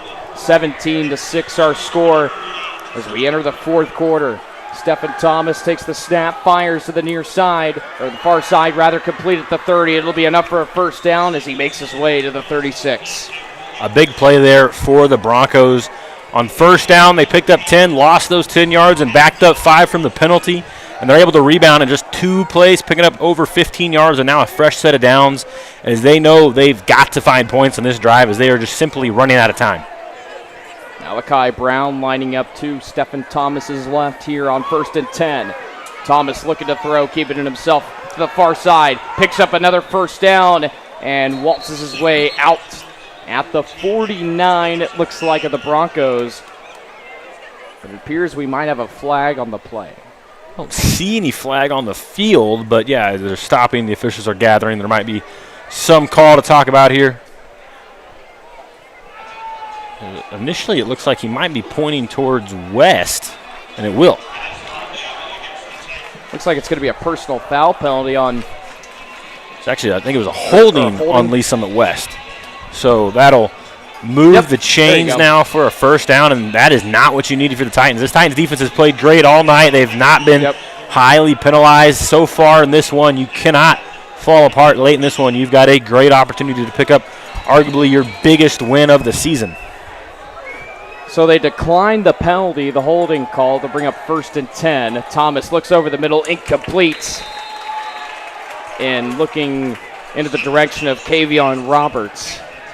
And Thomas, just no time in the pocket right there, just slinging that one before he took a big hit, just trying to get it out, find anybody open, but like he said, incomplete. Now 2nd and 10. You know, I know they don't have a lot of time left. You're down to about 11 and a half minutes to go, but I still think L.J. Brown can be an effective change of pace in this game, give him a couple of runs.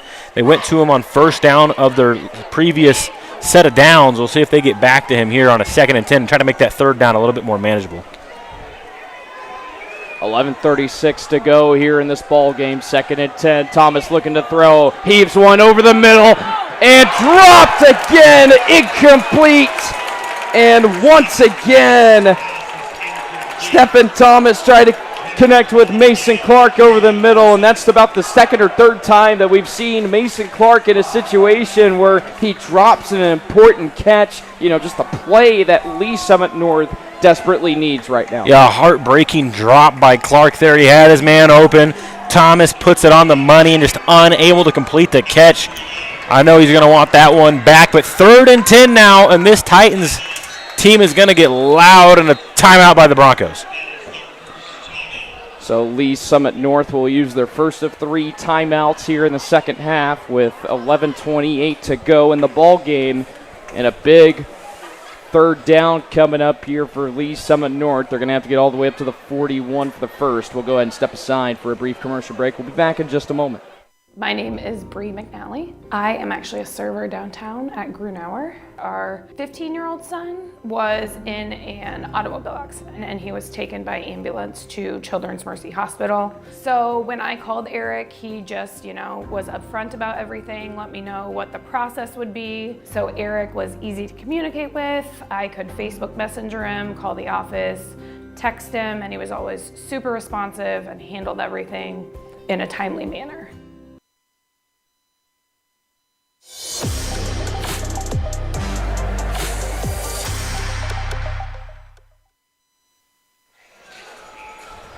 $11:28 remaining here in the fourth quarter as Lee Summit North faces a 3rd and 10. And again, they're going to have to get all the way up to the 41 of Lee Summit West for the first. Thomas takes the snap on 3rd down, fires over the middle. It's complete to William Ray over the middle of the field, into the end zone. Touchdown, Lee Summit North. That's his 2nd touchdown of the evening, and Lee Summit North is back in it. The Broncos finally hit something on a deep pass play downfield. Ray for his, like you said, his 2nd touchdown of the night, and just a deep crossing route, and he got wide open. No safety help. I think maybe the defensive back thought he would have someone behind him. He didn't, and Ray is off to the races against nobody but himself as he will stroll in for a big touchdown for Lee Summit North, and they are right back in this game. The question is, will they go for 2? And it looks like they are keeping the offense out there. They're going to try to cut this to a field goal game. Thomas in the gun with the back line up to his right. Here's the 2-point conversion, and it's caught. And now a 3-point game. 17-14, Lee Summit West. They still have the lead for right now. But what a throw by Stephen Thomas, and William Ray creating some dangerous separation over the middle of the field. And then not only that, they get the 2-point conversion. Yeah, it was Brady sitting at the tight end right there, just set down in a wide open spot, able to haul that one in. Maybe the easiest looking play of the Broncos had all night, and they're back to back. And this is now a 3-point game. So the Titans, I said, the way the Broncos offense had looked all night, that last touchdown might have been all it takes. And the Broncos, they find that life out of nowhere. They've gone 3 and out and 3 and out all night long, but when they need it, they can settle in and they can find the points. They did it after the Titans scored last time. It's like they need the Titans to score a touchdown, and they're like, all right, we got to answer back. And both times they've been able to answer back. Now, the defense for the Broncos has got to go out here, get them a stop. And for the Broncos, you got to realize you don't have to answer back every time. You can do the call and call the game and go get a touchdown. We'll see what happens here as this game is now tight. Well, how about that? Just coming out of the timeout, facing a 3rd and 10, in my opinion, it's probably the biggest 3rd down of the entire game for Lee Summit North. Just with where the game's at, and with it being the opening moments of the fourth quarter, just an unbelievable throw by Stephen Thomas, and great separation by William Ray to not only make the catch and stroll his way into the end zone, but we now have a 3-point game as it's 17-14, Lee Summit West. They'll start with the ball at their own 20 with the kickoff going into the end zone for a touchback. 11:20 remaining here in the fourth. Yeah, and I think if you're the Titans, you just watched the Broncos hit on their first big play of the game. We've talked about it all night long. They have that big play capability, but we have not seen any of it, whether it was an overthrow on an open receiver or a dropped pass. Just whatever the outcome was, it was not in the favor of the Broncos. They finally get one to land. And now how do the Titans answer back to such a big punch from the Broncos? If they said, we're here, we're still in this game.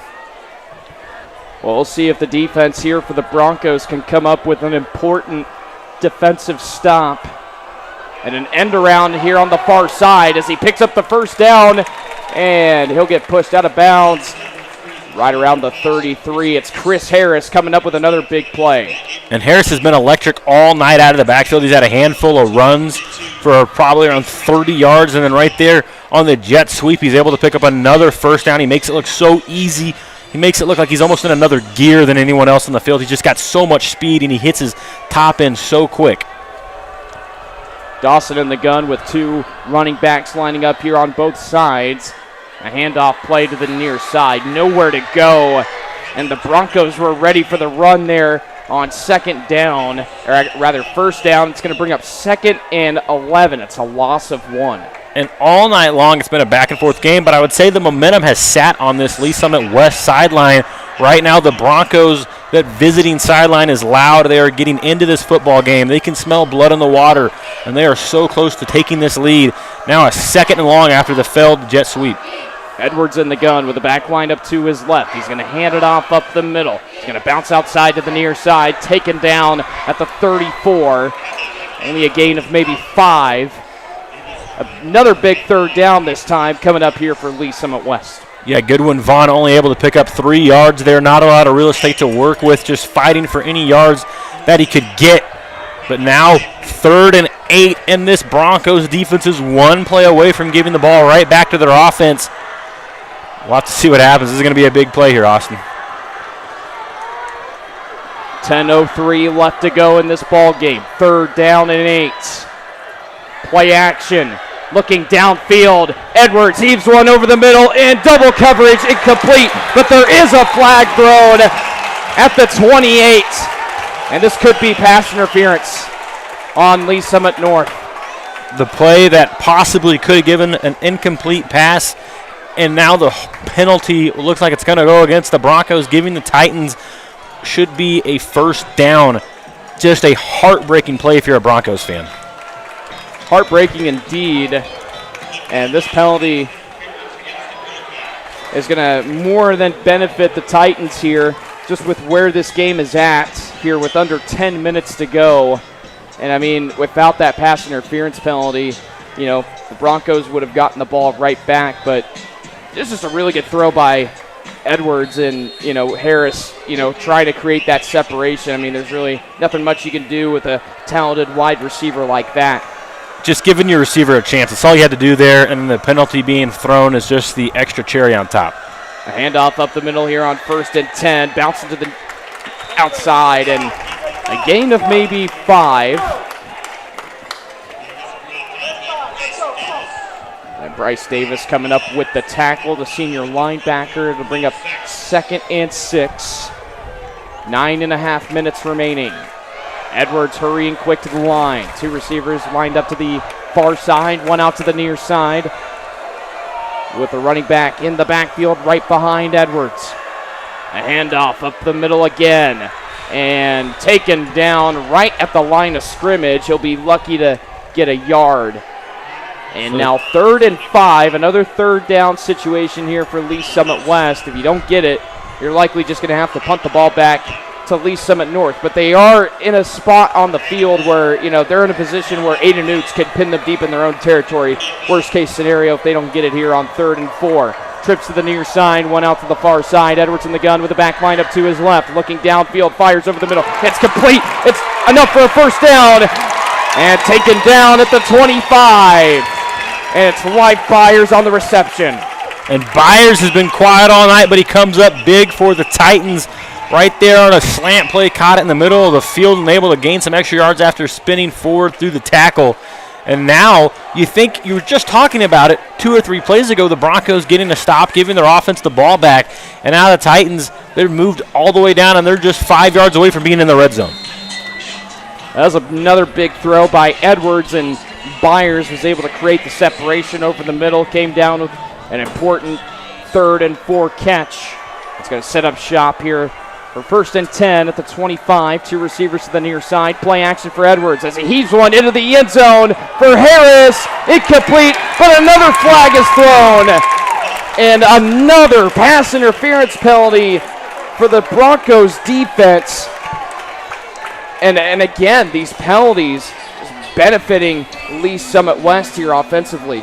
And Harris that time, he thinks he gets open. He's trying to work through the defender to get back to the ball. And as the defensive back, you cannot impede the receiver to get his back to the ball. He had no chance to even try to catch the one as he drops down to his knees and tries to reach through the legs of the defensive back to haul that one in. So a good call there by the officials. But once again, like I said, that's about the 4th time the Broncos have been called for defensive pass interference. And now the Titans obviously have a great opportunity. That's going to give them another first down. We'll see where the officials mark the ball down after the second pass interference penalty on this drive alone. And they'll move them up all the way up to the 13. That's where Lee Summit West will go right back to work here. 2 receivers to the near side, 1 out to the far side, a handoff to the right side, and taken down at the 15, maybe at the line of scrimmage. Could have been a loss of 1 there for Corey Lillis. Yeah, they did the fake handoff, working to the left, and then sent the jet sweep back to the right, but the Broncos were all over it. They're going to make the Titans lose 2 yards there. Those jet sweeps for Lee Summit West have been so hit or miss. It seems like they're either gaining a first down or losing 2 yards every time they go to it. Trips to the far side, this time on 2nd and 12, 2nd and long, 1 receiver to the near side. Herrera takes the snap. He's going to keep it on the quarterback keeper, cuts it up the middle, and he's going to get all the way up to the 13. So maybe a gain of 2 yards for Noah Herrera. It's going to bring up another 3rd down situation. It's going to bring up 3rd and 10. Yeah, what a big 3rd and 10 for the Broncos defense. I know you're not getting the ball back without allowing some points to be scored, but if you could just hold the Titans to a field goal attempt, they could still miss it. If they make it, it's only a 6-point game, and a touchdown can still win the game for Lee Summit North. So this play right here can definitely keep them in this game. Herrera lining up in the gun with the back lined up to his left. 3rd and 10. Play action. Herrera over the middle, incomplete. And some contact there as Dawson Edwards almost came down with the catch there over the middle, but no pass interference penalty there, and it'll bring up 4th and 10. Edwards, I mean, what an interesting route. It looks like he ran to the middle of the field and just kind of stopped, and Herrera was just trying to lob him to the back of the end zone. Edwards kind of realized it late. It seems like if they were more on the same page, that could have definitely been a touchdown. Yeah, no doubt about that, but Truman Brenton here is going to come on to attempt another field goal here, his 2nd field goal attempt of the evening to make it a 6-point game. Snap is down, kick is up, and it's no good. Looked like it was lined to the left, and there's some life here for Lee Summit North. Still a 3-point game. Before the 4th quarter, the coaches always tell you to put up your 4s because this is where it really matters. And that has been the case for the Broncos. A game where it looked like they were possibly out of it heading into the 4th. They're able to find the big touchdown over to the top of drive ago, and then this time the defense comes up big. They kind of did the old bend but don't break. They gave it up a ton of yards all the way down to their own 10-yard line, but when they needed it, they stood up tall and they got the stop, held the Titans to a field goal attempt, and the unsuccessful field goal try is going to obviously hurt the Titans. Is now the Broncos can either win it with a touchdown or tie it with a field goal. I saw overtime last week calling the Rockers against St. Thomas Aquinas. Maybe I'll be lucky enough to see overtime in back-to-back weeks. We'll see what happens here. Just under 7 minutes to go. A 3-point game, a handoff to the left side as L.J. Brown makes his way to the 25 for a gain of 5 yards. He'll bring up 2nd down and 5.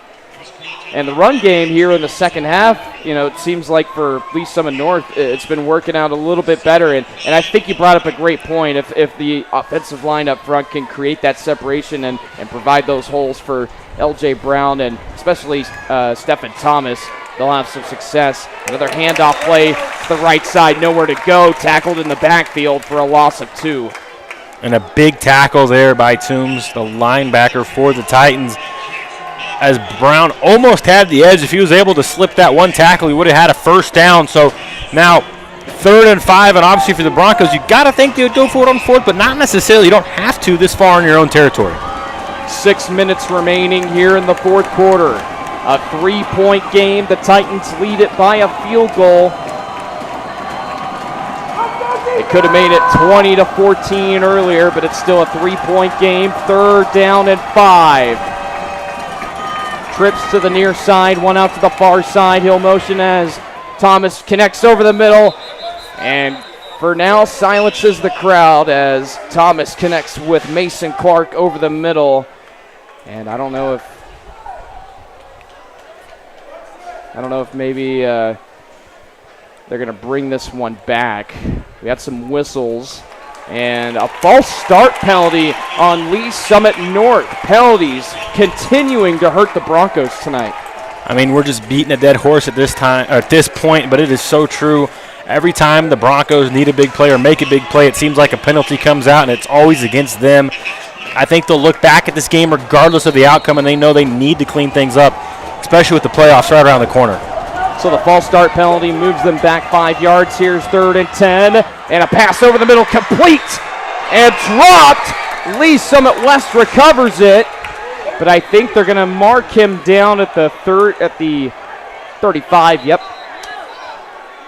A lot to talk about. We saw a play like this earlier, possibly a catch, possibly an incomplete pass, and it looks like they're going to give him the catch, and they're going to say he lost the ball after he was already down, as this West crowd is not happy with that call. And another big 3rd down throw by Stephen Thomas as he connects with Aaron McIntosh over the middle and almost lost the ball, but going to set up shop here for the Broncos. 1st and 10 at the 35. Trips to the far side, one out to the near side. William Ray's going to motion. Now he's going to motion out to the far side again. A handoff to the right side and nowhere to go. Tackled right at the line of scrimmage. And we're just about at that 5-minute mark for the Broncos. I like the run game, but at what point I feel like you're going to have to get away from it and really rely on the passing game, as they just really don't have the time to run the ball down the field like they want to. And I think they've shown it a couple times. It seems like every time they get the ball out quickly, they're able to find successful passing plays. But when they hold the ball too long, their plays get a little broken down, and it puts Thomas under unneeded pressure. 2nd and 9. They'll give him a gain of 1 as Thomas heaves one to the near sideline. Incomplete. Intended for Mason Clark again. And another 3rd down situation as the Broncos are going to have to get all the way up to their own 46 for the first. And 3rd and 9 at 4:39 left to go. You got to think no matter what the outcome of this play is, they're going to go for it on 4th down. So you're in 2-down territory. I think you just hand this one off or maybe hit a screen play, something to pick up 4 or 5 yards, make it an easier 4th down, and then worry about getting the 4 when you need it. One receiver out to the far side, 2 out to the near side. Thomas looking to throw with all the time in the world. Fires one over the middle, incomplete. And there's some contact at the 25 on Mason Clark.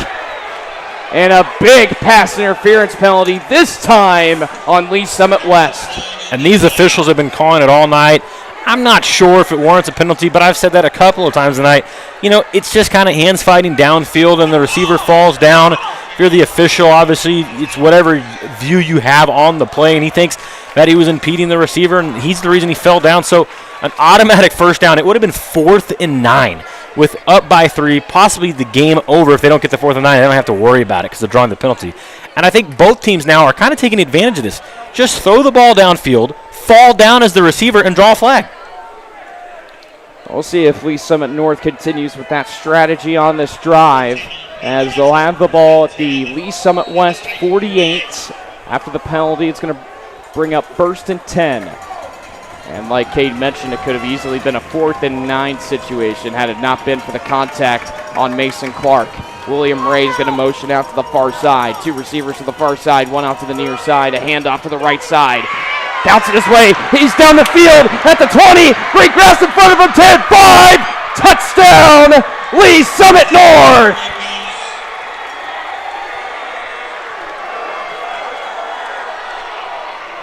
And boy, what a run right there. And Lee Summit North takes the lead with under 4.5 minutes remaining. Absolute heartbreak on the west sideline. A big-time run. He sprung it to the right side, got through a couple of tacklers, and once he got to the right sideline, he was off to the races and able to stroll in for a touchdown. And going back, just the play before, it's a 4th and 9. And you're going to call it a pass interference on a 3rd and 9. Should have been a 4th and 9, a questionable call. And I think if you're the Titans, you're going to be thinking about that penalty all night long if you're not able to answer back. Snap is down, and it's blocked. And so it's still a 3-point game. This time, Lee Summit North has the lead, but the extra point is blocked. And that's so important for the Titans. I know their field goal kicker, he's made one, he's missed one, and he just missed one. This game would be tied right now if the field goal was good a second ago. But no extra point, 3-point game. So for the Titans, you definitely still can get it done here. I know you've led all night long, and you just watched the opposing team who you thought you had under control take the lead. But for the Titans, just get back to what's been working all night long. The quick passes, they're able to hit stuff over the middle. You got to find your playmaker, your speedy receiver, and Chris Harris. He's making big plays all night long. Herrera has had some impressive passes as the backup quarterback. This Titans team, you got to have confidence. You've been able to find points when you need them, and they're going to be called on one more time to find some points. And if they're able to, they will walk away with a win. And for the Broncos, you've got to find a way to make that stop. The final stop for this Broncos team, they've had a ton of penalties. They have had a bunch of things go against them in this game, but now they're up by 3 with an opportunity to hold on and escape here, avoiding what would be a massive upset. A 48-yard touchdown run gives the Broncos the lead here, up by 3 on the road against Lee Summit West as the kickoff. Just gotta have to pause for a moment as the football fell off the tee. The winds are starting to pick up here in Lee Summit with, again, storms expected to be in the area here in a couple hours.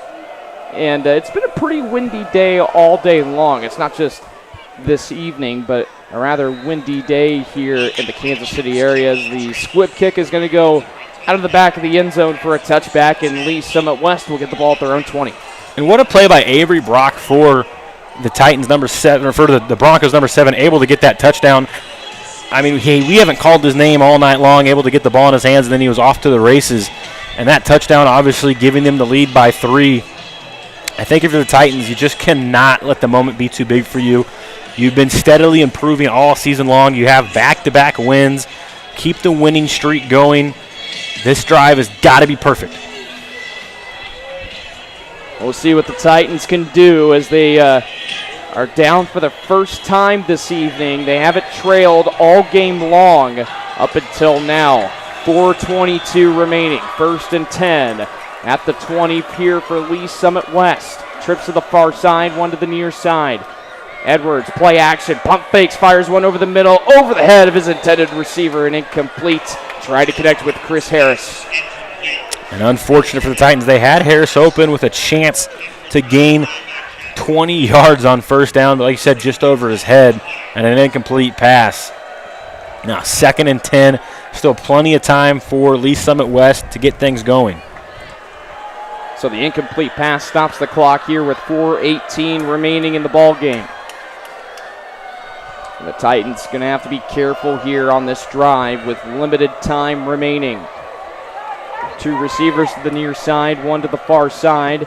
Play action again from Edwards. Looking down the field, he's flushed in the pocket, rolls out to the far side. He's going to keep it himself to the 25, to the 30. First down and out of bounds right at around the 33. A good run there by Dawson Edwards. It's a pickup of 13 yards, 1st and 10.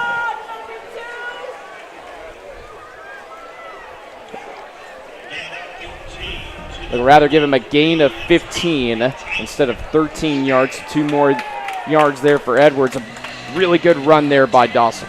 And Dawson Edwards, he's got all the size in the world, but he doesn't scramble that often. But right there, making the most of it, picking up 15 yards when the Titans need it the most. As every player you got to think for Lee Summit West is going to be giving everything they got because they do not want to let this game slip away. Under 4 minutes to go, 3:50 remaining. End around, it's another end around pitch to the near side. There's a flag thrown back at the 24. And I don't know if this will be coming back here on Lee Summit West, but if so, this will be a big penalty. Yeah, I think it's going to be holding against the Titans. That play was so blown up in the backfield. You lose 7. and you get a holding call, so nothing worked on that end around for the Titans. I think you decline the penalty, though, if you're the Broncos. Instead of it being 1st and 20 or 1st and 15, you could decline it, and it'd be 2nd and 17. Yeah, a loss of 7 there. So they tried to do the double end-around play, and we've seen Lee Summit West do these types of plays all night long. And really, we see them sporadically, you know, in just some of the past couple of games that you and I have done together. We've seen a lot of that here from this offense. Yeah, I love those misdirection plays. Try to get the defense going one way and send it back the other. But all night tonight on a lot of those misdirections, the Broncos have just not been fooled. A lot of those have ended up in the backfield. A couple of the jet sweeps have picked up some first downs, but usually just when Chris Harris gets the ball in his hand. But right there, I mean, there was nowhere to go. He never had a chance. We're here at 3:43 remaining in the ball game. The Titans have the ball at their own 24-yard line. And a screen pass over the middle. It's complete to the 30, to the near side, 40, to the 45. Still on his feet and pushed out of bounds at the 47. Chris Harris coming up with another big play, and he picks up a Lee Summit West first down. And this crowd for the Titans is just shot up with adrenaline right there. You got to think, a 2nd and 17, you didn't think anything was going to go your way. You just lost 7 yards. You need a bunch back in 3 plays to even stay in this game. And who else other than Chris Harris to answer the call and find it? So a late substitution here as Corey Lewis checks in late into the ball game. 1st and 10 as Edwards hands it off up the middle to the 47 and pushed back right behind the line of scrimmage. They'll give him a gain of 2 and bringing the pressure up front for Lee Summit North. Coming up with the tackle, it looked like right there, right on top of Chris Harris there. It looked like it was... I got Shaw, who got in there and made the big play in the backfield for the Broncos. Edwards play action on 2nd and 8 and gets this one off. It's complete at the 45. It's enough for a Lee Summit West first down. He's tackled at the 40. What a throw by Dawson Edwards. Edwards getting tackled from behind. He was off of his feet, falling to the ground, and lucky to even get that one out, let alone pick up a first down. And he was a little slow to get up there, but man, what a play by Edwards, extending that play and finding the open receiver. He threw that right as soon as his knees were just about to touch the turf. And just an incredible throw on 2nd down to not only get that throw off, but to complete the pass and also get that important first down. The Titans driving down the field here with just over 2.5 minutes. 1st and 10 at the 40. A handoff to the left side to Chris Harris to the 35. Still on his feet. Picks up a first down, and he'll be brought down at the 28.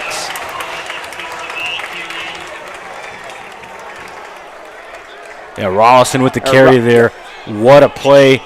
Picking up 12 yards, 12 tough fought yards, especially there at the end, as he looked like he had every Titan on the field behind him, pushing him forward to gain every yard he can. As they're down to 2 minutes, 15 seconds to go, they're going to keep this drive going and speeding up.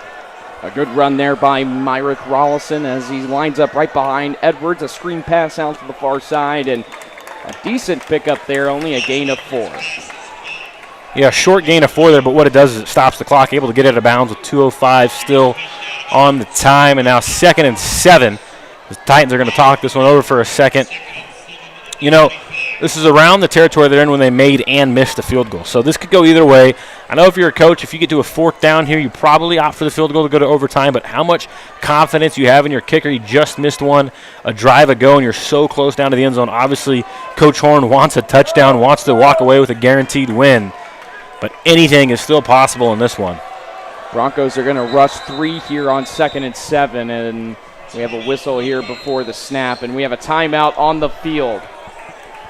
Here with 2:05 remaining, Lee Summit West, they have the ball at the Lee Summit North 25.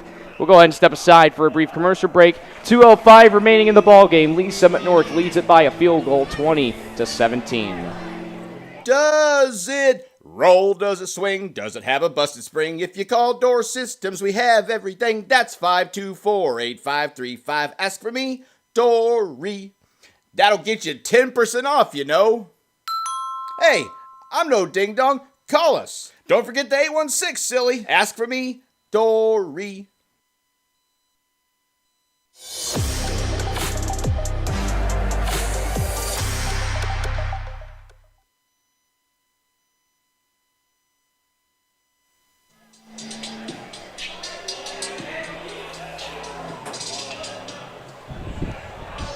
Two minutes, 5 seconds remaining in this ball game. Lee Summit West, they have the ball at the North 25.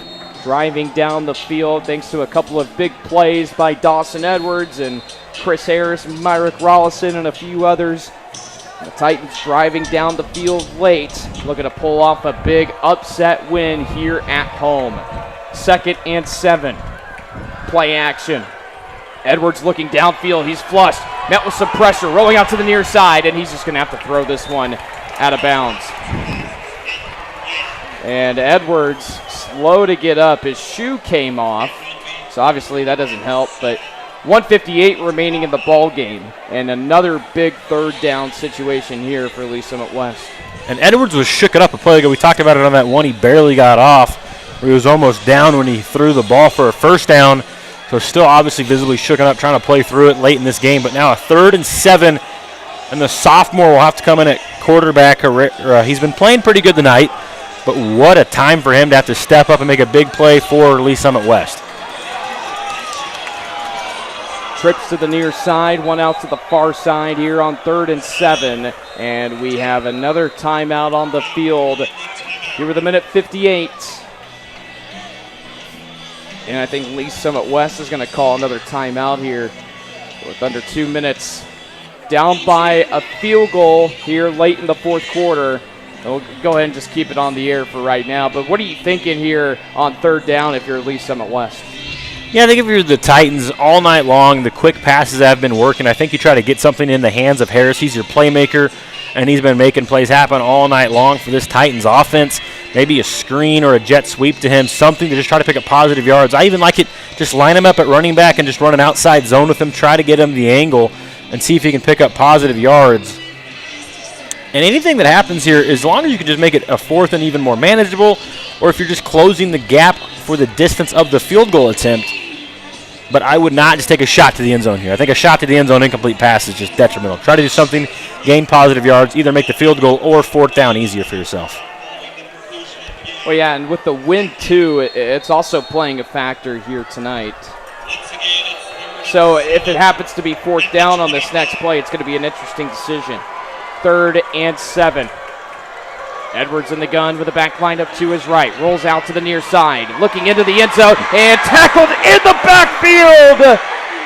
Brought down back at the 40-yard line. Marcel Reed bringing the pressure. And Edwards is slow to get up. And hopefully he's okay. But not only Marcel Reed getting after Edwards, he also had another defender right on top of him. A hard sack there. Yeah, unfortunate break for Edwards. He's played solid all night long, but that time just kind of held onto the ball a little bit too long. Didn't have anything downfield. He was definitely looking towards the end zone. And now this is going to be 4th and a country mile for the Titans. I think here you're probably just going to send one to the end zone and say a prayer. But the Broncos have stormed back late, and they've possibly stolen this game right from underneath the Titans. It looked like they had the lead and the momentum all game long. And just heartbreak so far on this Lee Summit West sideline. So I think Edwards will have to check out of the game. Obviously very frustrated after taking the sack. But he'll have to check out of the game here on 4th and very long. Over a minute and a half remaining. This is pretty much the ball game. Herrera in shotgun with the back lined up to his left, looking to throw. Looks downfield, rolls out to the near side. He's going to have to get it up. Fires one into the end zone. Double coverage. Does he come down with the catch? No! Incomplete! Heartbreak for Lee Summit West. Intended for Life Buyers in the near corner of the end zone. It could have been a big play there, but Lee Summit North with a huge sigh of relief. And they hang on to their field goal lead here with 1:18 remaining. And Lee Summit West, they only have one timeout left. That's pretty much your ball game. Yeah, that should do it. The Broncos can probably run the ball or just take a knee here. They stormed back, and they've completely stole this game from the Titans. And then even right there, I mean, Byers had an opportunity and just unable to haul that one in. We've seen a handful of really close passes that have been dropped both ways. All night long, it was the Broncos that were dropping those key passes, but they're able to come up with a few down the stretch, and now the Titans are the ones dropping the key pass to possibly walk this one off. The crowd erupted. They thought he had it, but then not to be. And like you said, it's a sigh of relief for the Broncos, able to escape here, avoiding what could have been a massive upset for Lee Summit West. And for the Titans, they're just going to have to pack it up on to next year and see if they can beat their rivalry down the road. I'll make that 5 in a row for Lee Summit North. And, man, just a resilient performance here from the Broncos. It wasn't the prettiest performance. They did not play well in the first half, but then they really turned it around, like in the opening moments of the fourth quarter, really, with that long touchdown pass to William Ray, his second of the evening there, to make it 17-14. And then you got that 48-yard touchdown run on the far sideline to make it 20-17. And despite missing the extra point, they hold on to their field goal lead. And boy, if that pass to Life Byers was caught, I mean, we could be talking about one of the best endings we'll probably see all season long here in the Kansas City metro area here for high school football, as we have 45 seconds left on the clock. And Thomas is going to take the snap here and kneel it down one more time. And I don't know if he'll have to kneel it down one more time. There's a 5-second differential from the game clock and the play clock. With the play clock stuck at 40, I think they're going to have to probably kneel it one more time. But, boy, Lee Summit North. I mean, it's been the story of the season for them, right? I mean, they're dealing with a lot of distractions, surrounding them, a lot of headlines, but this team, Lee Summit North, just resilient all season long. Started off 3-0, up and down, throughout the past 4 weeks. But they breathe a huge sigh of relief as they walk away victorious with their 5th straight win over Lee Summit West. Your final score this evening, Lee Summit North 20, Lee Summit West 17. Yeah, Austin, and I think you hit it right on the head there. The Broncos did not play a flawless game by any imagination tonight. They had tons of penalties, a lot of mistakes, but in the end of the day, they were able to escape with a 20-17 win over Lee Summit West. And that just goes to show you, some nights you can play off all night long, but if you can just put it together in one quarter, finish one complete quarter, and they did it in the fourth, everything had to go their way, and it did. They had the big-time touchdown over the top. They had the big-time stop against the Titans there, especially at the end of the game, sacking Dawson Edwards to put an exclamation mark on this game.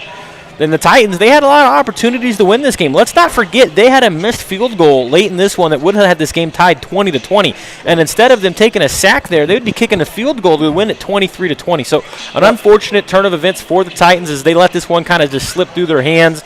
But for the Broncos, what a big win for them as they can keep this season rolling. They'll improve to 6-2 on the season.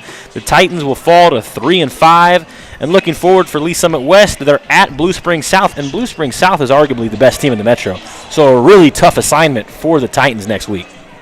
And Blue Springs South, they sit at the very top of the Suburban Gold Conference standings with their perfect 7-0 record. Assuming that they took care of business tonight, they're still undefeated unless you have a score update. I can update you on that right now. Blue Springs South did hold on to beat Blue Springs 35-17, so it really wasn't even a game there. South just continues,